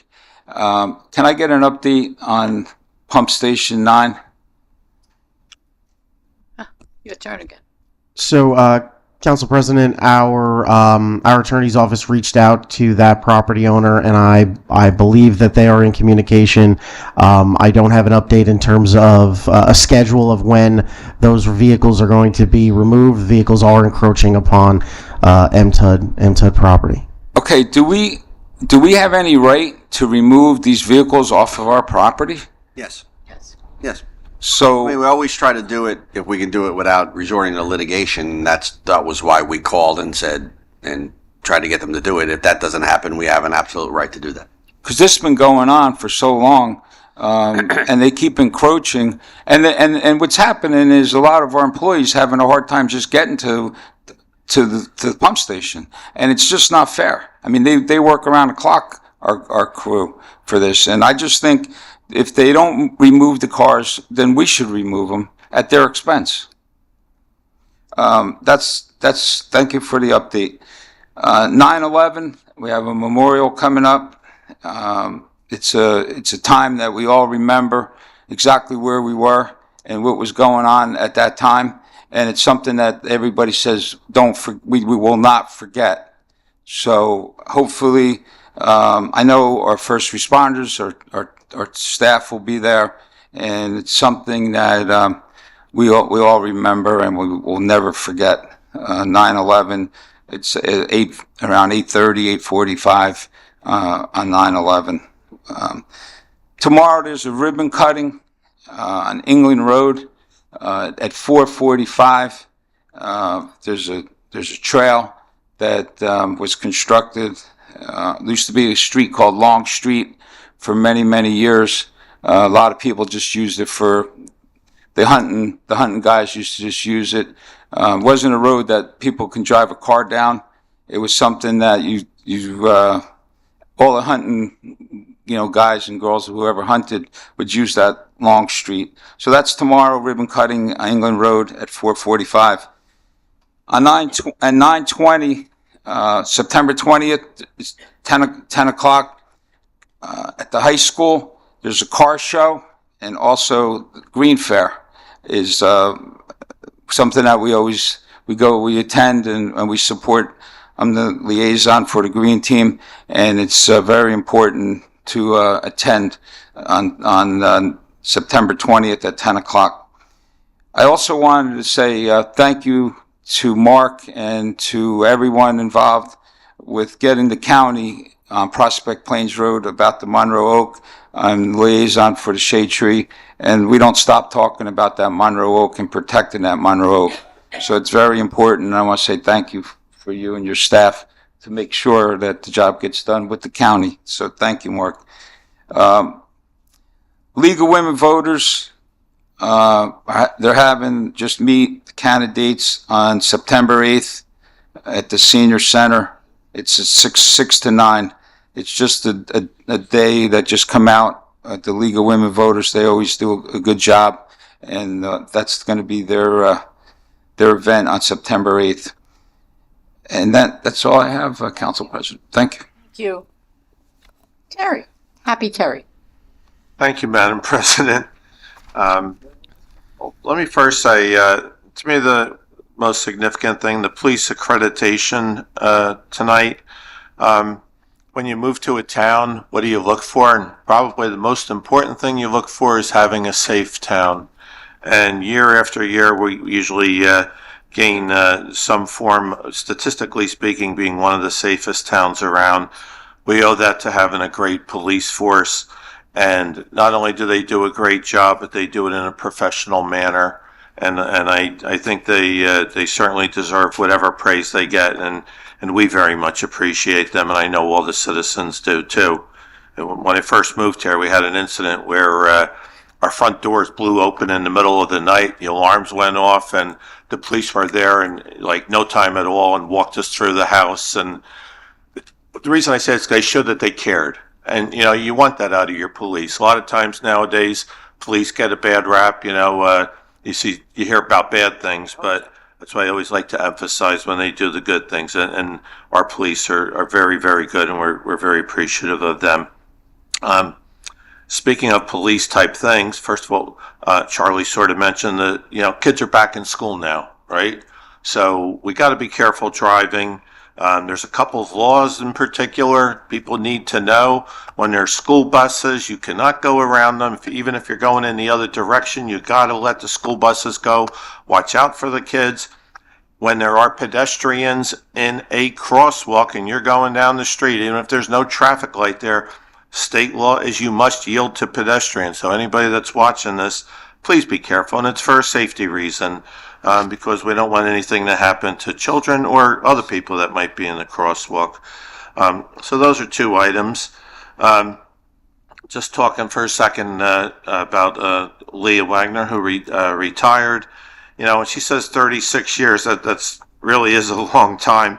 I've lived in the town 29 years, and I think back when I came here, we barely had computers going back then, you know, so think of all the changes that the library went through and the fact that they were able to modernize and integrate technology to the point where when you look at the things that get done on a monthly basis, and, you know, when I was young, you went to the library to get books to read, and that's it. And now there's so many things that they do, and they just did a wonderful job growing as the times changed, and a credit to her and the entire staff, and you always feel confident that we'll be able to go forward, and that'll be a continual source of pride.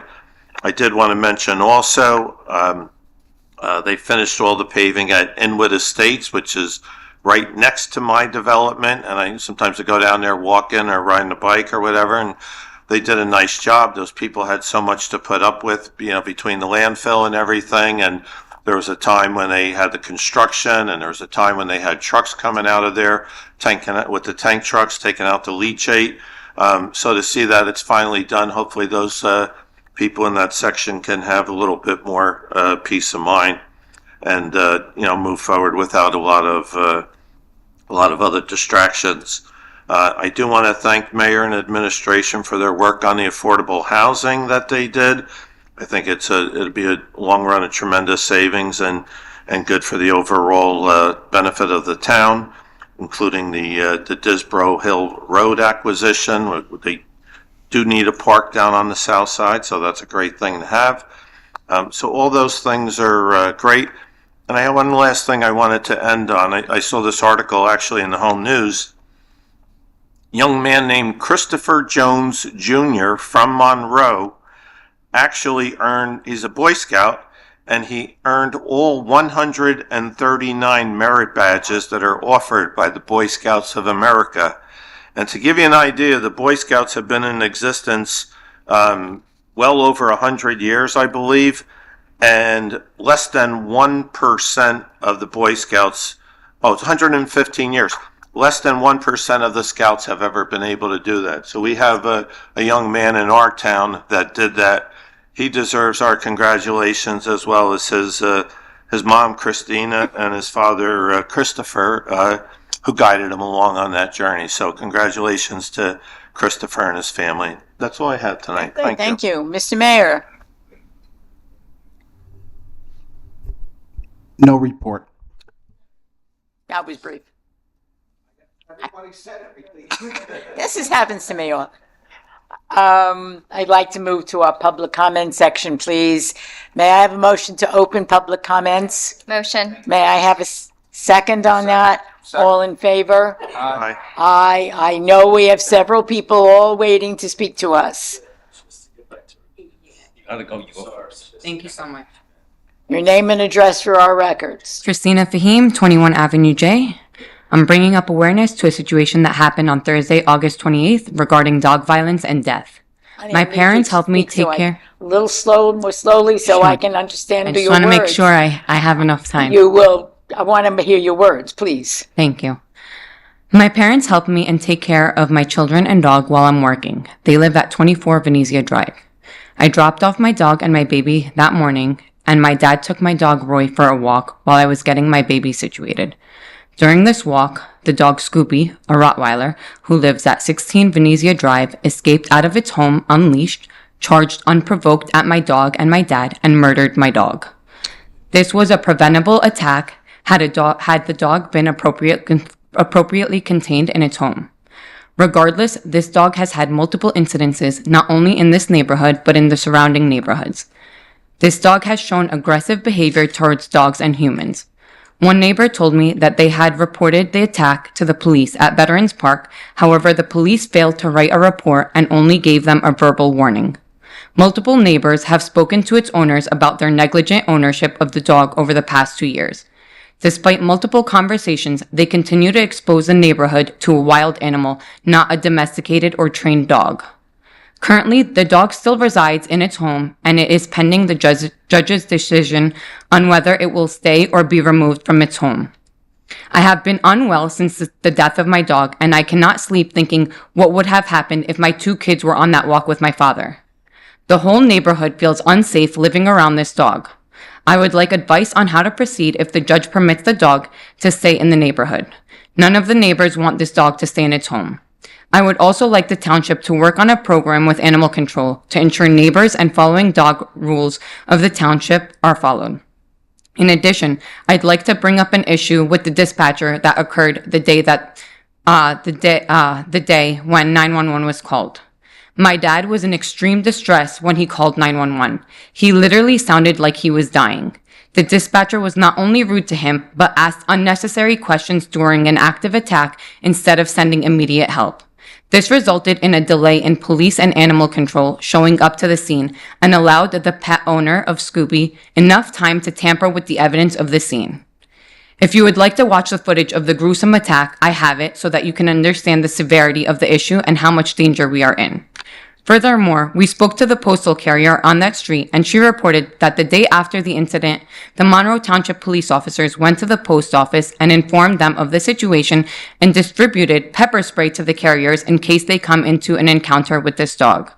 This just shows that the police themselves perceive this dog as dangerous. Meanwhile, we have no protection against him. What steps does this town plan to take to protect the people in these types of situations? Terrence mentioned that this is one of the safest towns because of the police. Thank you. Kevin, we can just discuss. Is it Yes. a pending matter in court? So, It's in court. our judge, our local judge, or a judge in New Brunswick? I believe our local judge, that information wasn't given to me. So certainly your comments will pass along to our police department. Obviously, your comments about the way dispatch was handled will pass along to the police department. You can file a complaint there with the police chief with regards to that, so we can do that. You have your own civil remedies if you want to pursue those. But right now, I think if you're in court and the judge is considering whether to remove the dog, that's a determination. It's not just to remove the dog; it would be to put that dog down if it's a dangerous dog under the statute, at least. But like I said, if you have your complaints, you should call the chief's office and you should register those complaints, and they'll conduct an investigation as to how the call was handled. There's a state statute on that. There is a state statute. I think it's the second bite. I think that, yeah. Yeah, there is. Yeah, there absolutely is a state statute. I'm sorry, can you repeat that? There is a state statute that says if a dog is found to have bitten once before and it bites again. It's called the one bite law. It literally. We don't subscribe to it. Well, it's a state law. State law. There is a state law.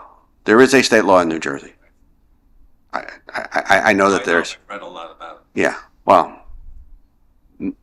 At this point, The councilman and I, both being attorneys that practice here in Middlesex County, we're aware of the fact that there is such a law in New Jersey. And that's why you're in court and you have the ability to get the dog removed. So. See what happens then. Thank you. Thank you. Good evening, everyone. You're welcome. Got 5 minutes. I'm going to go fast. The first one is just for you to think. The second one, go into Name and address. Sorry, your name and address for I'm the sorry. record, please. Lonnie Keller, 1 Betsy Ross, driving Concordia. Mm-hmm. Okay.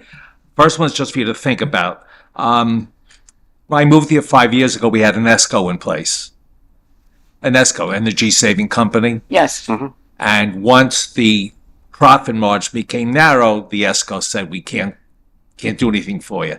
But it's been 3 years, and now that our rates are going up as much as 20%, isn't this something the town should look at? Did we not go out to bid again, attempt to do that? Correct. So we're in the process of working with our consultant to go out to another bid for energy aggregation. So over the last couple of years, we have gone out to bid, and many towns have and haven't gotten a rate below the tariff rate. So it doesn't make sense at that point. However, I've just heard as recently as last week that a municipality in Ocean County did a little bit better than the tariff rate. So we're always looking for ways to. Right. But I figured now we have that 20% hit that's coming now. There should be a little bit of fat on the bone. And that may very well be the reason why that other municipality got a better rate, and we're going to absolutely work toward that. The second one, I'm going to pick on you, but it's not personal. I was listening to you talk about JCP&L giving you a pack of lies, that there was 235 lights out and only 90 are still in disrepair. Is that roughly the numbers you gave?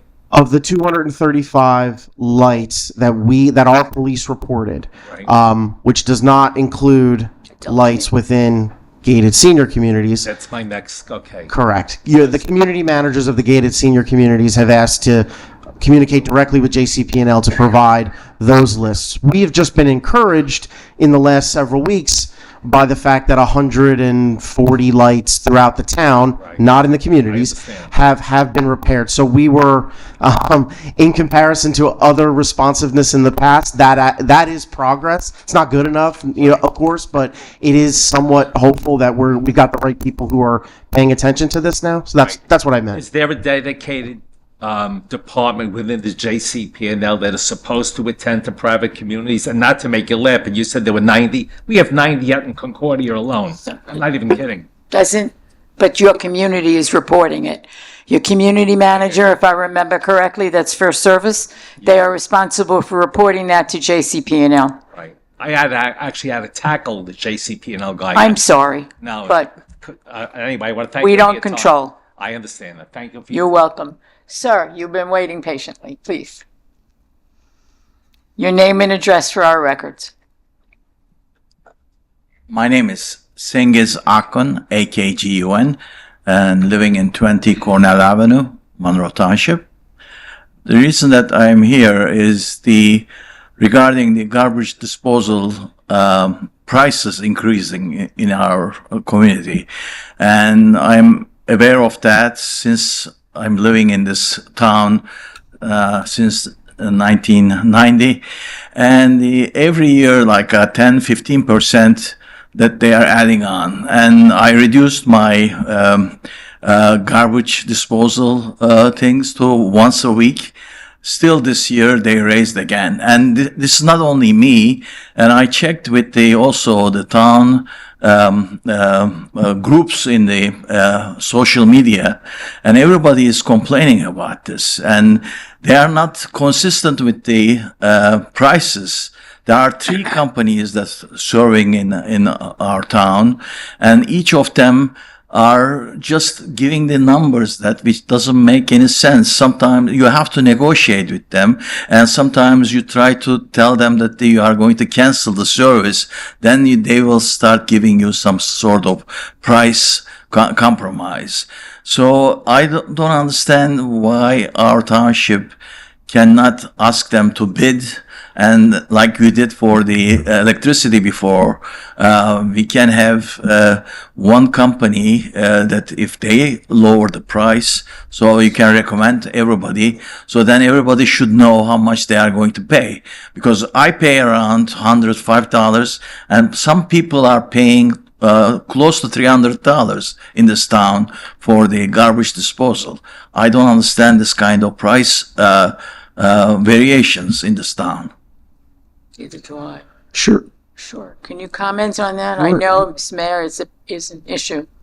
Sure. So, Council President, it's an incredibly, understandable and frustrating issue. The prices have gone up, and they are inconsistent across the township. So we appreciate the feedback. The mayor has the administration and I and our CFO and our DPW director constantly looking at this, right? Is there a better way? What are other towns doing? How can we, reduce costs for the residents? And so we're always looking into that. We're looking at where other towns are coming out in terms of going out to bid. The only other option, other than the option that we have now, which is essentially now you have the freedom of choice to go from one of those carriers to another at any time. The other option for municipalities under the law is that we would have to go out to bid for one single trash hauler, and those contracts are long-term contracts, And that may very well save us some money. It may not. We're constantly looking into it. The challenge is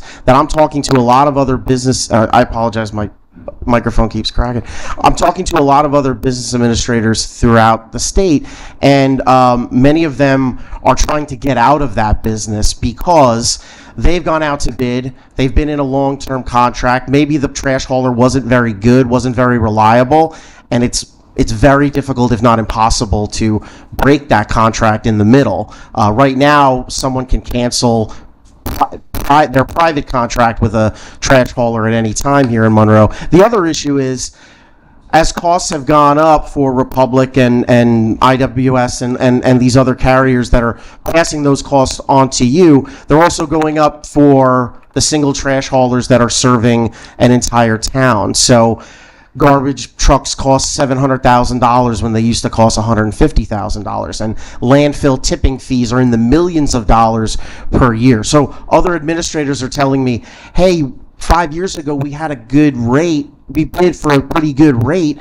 but now we're going out to bid again. We got one bidder and the price doubled for our municipality, which means if your taxes are going to have to go up larger than what you're paying for garbage, we never want to put anyone in a situation where they're paying more. So I don't mean to suggest that there's an easy solution here. We're constantly looking through the various options that we have, but we don't want to pull the trigger and jump into a long-term contract that could year after year increase taxes for our residents that would be detrimental to their affordability. At least the town can ask what's their prices rather than every individual they call them and get different prices from them.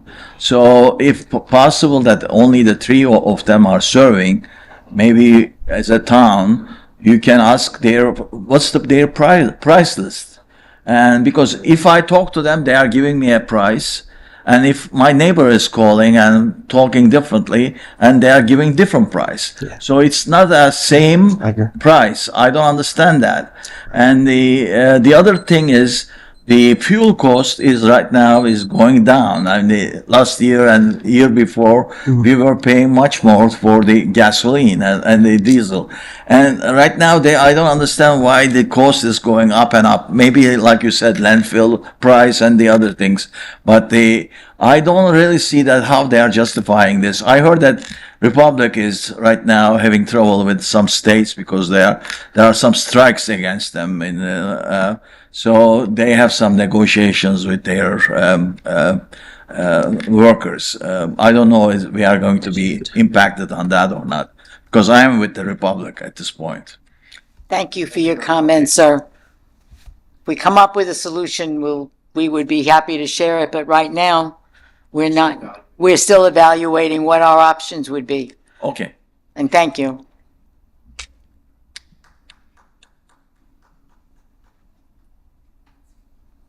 Sir, hello.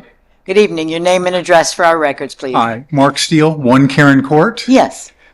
I've been a resident of Karen Court in Monroe for about 20 years now, and a few weeks ago, I emailed to the council a sample resolution proposing that the township either refund the $150 municipal portion of the permit to carry fee or waive it entirely. New Jersey recently increased the fees for firearms ID cards, pistol purchase permits, and permits to carry applications.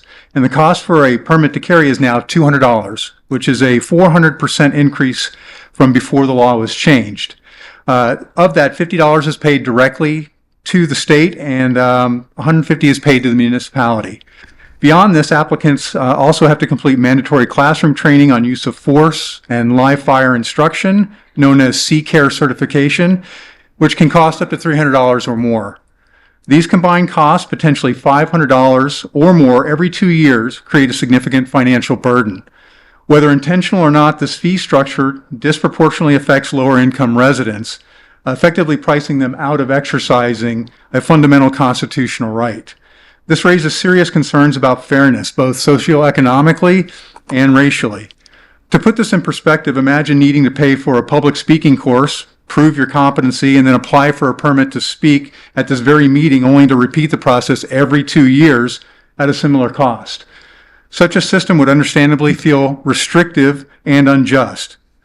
So the resolution I sent over to you, the sample, has now been passed in towns in Monmouth, Bergen, Sussex, Morris, and in Middlesex counties.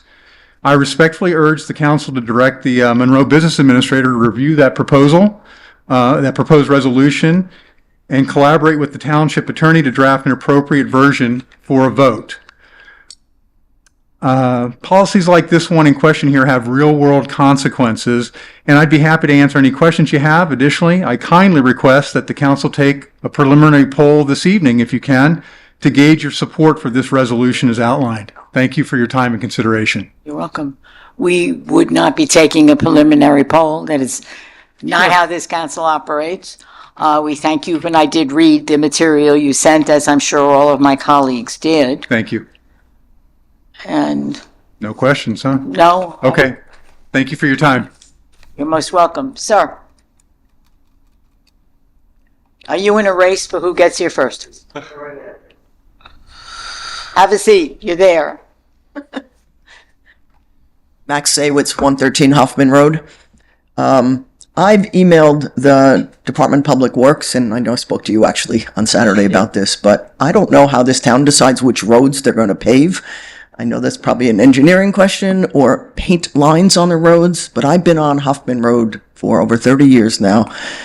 And in all that time, 24 years ago, they put the sewers in at one end and they patched that side of the road. And then probably about a dozen years ago, they put fire hydrants at the other end and they patched that side of the road. And since then, that road has not been paved or striped. It's full of potholes. The middle of the street is splitting. And when I saw the list of the roads that were getting paved this year, it was kind of frustrating because the Highlands got paved, which is effectively a private cul-de-sac road, which was put in after my street was last paved. So I would really like, I didn't even get a response from the person I emailed at the Department of Public Works, which is more frustrating. But I would like to know if there's any chance that it'd be put on the schedule for next year. The road is not safe the way it is now. It's a 35-mile-an-hour speed. There's no sidewalks. There's no shoulders. There's no lines on it. And cars, since you put the light in at Bucklew and Hoffman Station, are speeding down that street in the middle of the road trying to avoid the traffic light. Last week, I got passed illegally by someone on a curve who then sped up and passed a second car. And so I'm just asking for the road to be evaluated. Council President, I will say we'll certainly look at that street for next year and review it. The way the process goes, it's, my office produces a list of streets based on conditions. The police department provides a list of roads that they've seen that require paving, as well as our Public Works Department puts a list. In our three departments, we will rate the streets. We will go out and look at the conditions of all those roads on those lists and put together a paving list for that year. There are roads that need paving. We can't pave all the roads in 1 year. There was about, I believe, 14 roads that we paved this year. Some are quite long. But we will look at that, and typically it's around February we start looking at the streets and comparing our lists, and we'll certainly look at Hoffman Road. Offhand, I believe it was looked at last year, but I don't know that for sure. But I'm putting you on my list right now, so we will certainly look at that and review it. I can't tell you it will be paved next year, because I don't know all the roads that are going to be on those lists to review. But we're certainly going to look at it. There aren't even lines on the road. There haven't been lines on the road in years. I mean, fundamentally, the road, the way it is not safe. I won't even walk my dog on there anymore. I get in my car and I drive to where there are sidewalks to walk them. That's how unsafe I feel. We'll do what he said, and he will look at it. I appreciate it. Thank you. Anyone else? Yes, sir.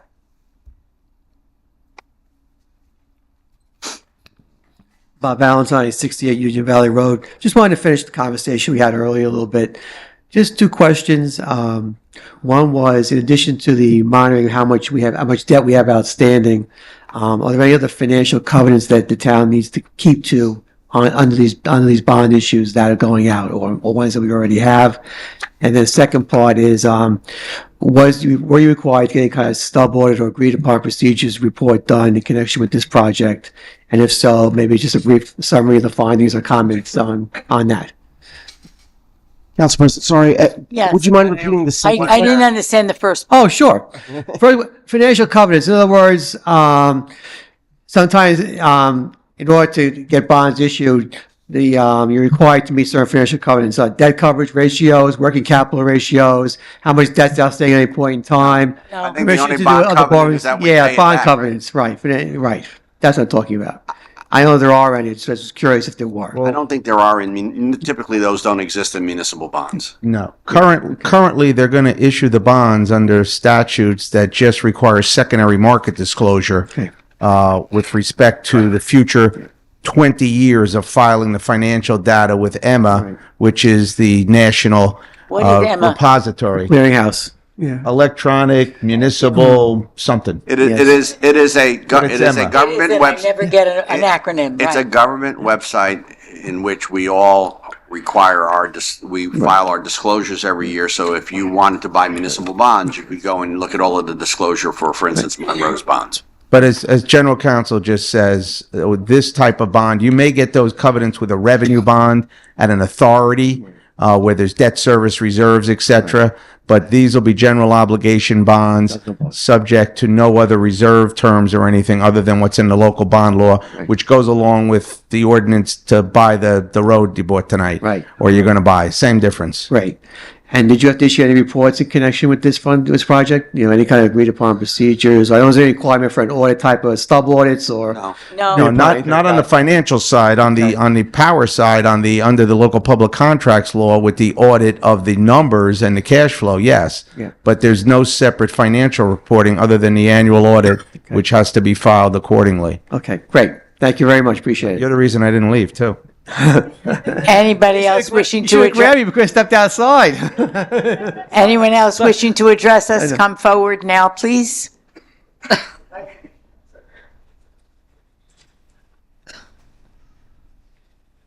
And for the record, Emma is not the name of the board. It's MSRB, and they call it Emma because they do. Because it's MSRB. Mr. Gunkelman. George Gunkelman, Monroe. I'd like to request that the town, the mayor and council, consider requesting of our state elected assemblyman and senator to support the Immigrant Trust Act. The Immigrant Trust Act, it's the best to look it up because I'm not going to try and read the whole thing here. There's no point. But basically, it's an extension of the policy that was, I think, called the Immigrant Trust Policy, which dealt with how local police and officials would interact with ICE, for example, or now as we see other federal agencies coming into town. So it's an act that's in Trenton for consideration now. I would just request a look at it and see if the town thinks it's the kind of thing we would want to support or have our elected officials support, just like there was another resolution to get support for another act. And that's all I have. Thank you. Anyone else wishing to address us, please come forward now. Your name and address again for our records. Good evening again, Chrissy Skirby, 21 Preakness Drive. I'm glad to hear as a baseball parent that the renovations are going to be starting again. It was a very long, hot summer without bathrooms or running water at James Monroe Park. I wish that we would have known sooner that or addressed it. There hasn't been movement in months. I do want to say thank you to Councilman DePiero.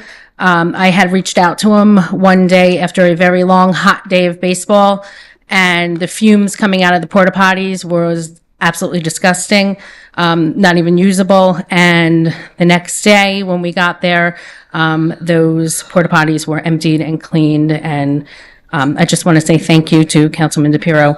I am here tonight to address a situation you may or may not know about. Our township resident, Superintendent of Schools, Dr. Shari Chanley, was put on administrative leave 121 days ago with full pay and benefits, not because of any misconduct, but because a Monroe Township employee who sits on the Board of Education, Pete Pirro, his feelings were hurt when she pointed out a conflict that he had in voting for her.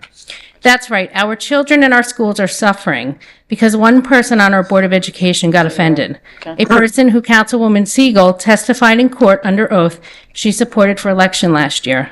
Meanwhile, our taxpayers are bleeding money on legal games and power plays. This isn't about students. It isn't about education. It isn't about what's best for Monroe. It's about egos and vendettas. And the result is wasted tax dollars in a year when the school taxes increased the most in 1 year ever in Monroe. Chaos in our school district and the absence of a leader who has already proven she can guide our district. Our children deserve stability, our teachers deserve leadership, and our taxpayers deserve better than this circus. While the council doesn't control the Board of Education, the council should not remain silent. Call it what it is, an abuse of power and a reckless waste of money. Demand that our Board of Education stop playing politics and reinstate Dr. Chanley and put Monroe first. Thank you. Anyone else wishing to address us, please come forward now. Hearing and seeing none, I'll entertain a motion to close the public comment section. Motion. May I have a second on that? Second. All in favor? Aye. May I have a motion to adjourn, please? Motion. Second on that. Second. We are adjourned at what time? 8:52. Thank you.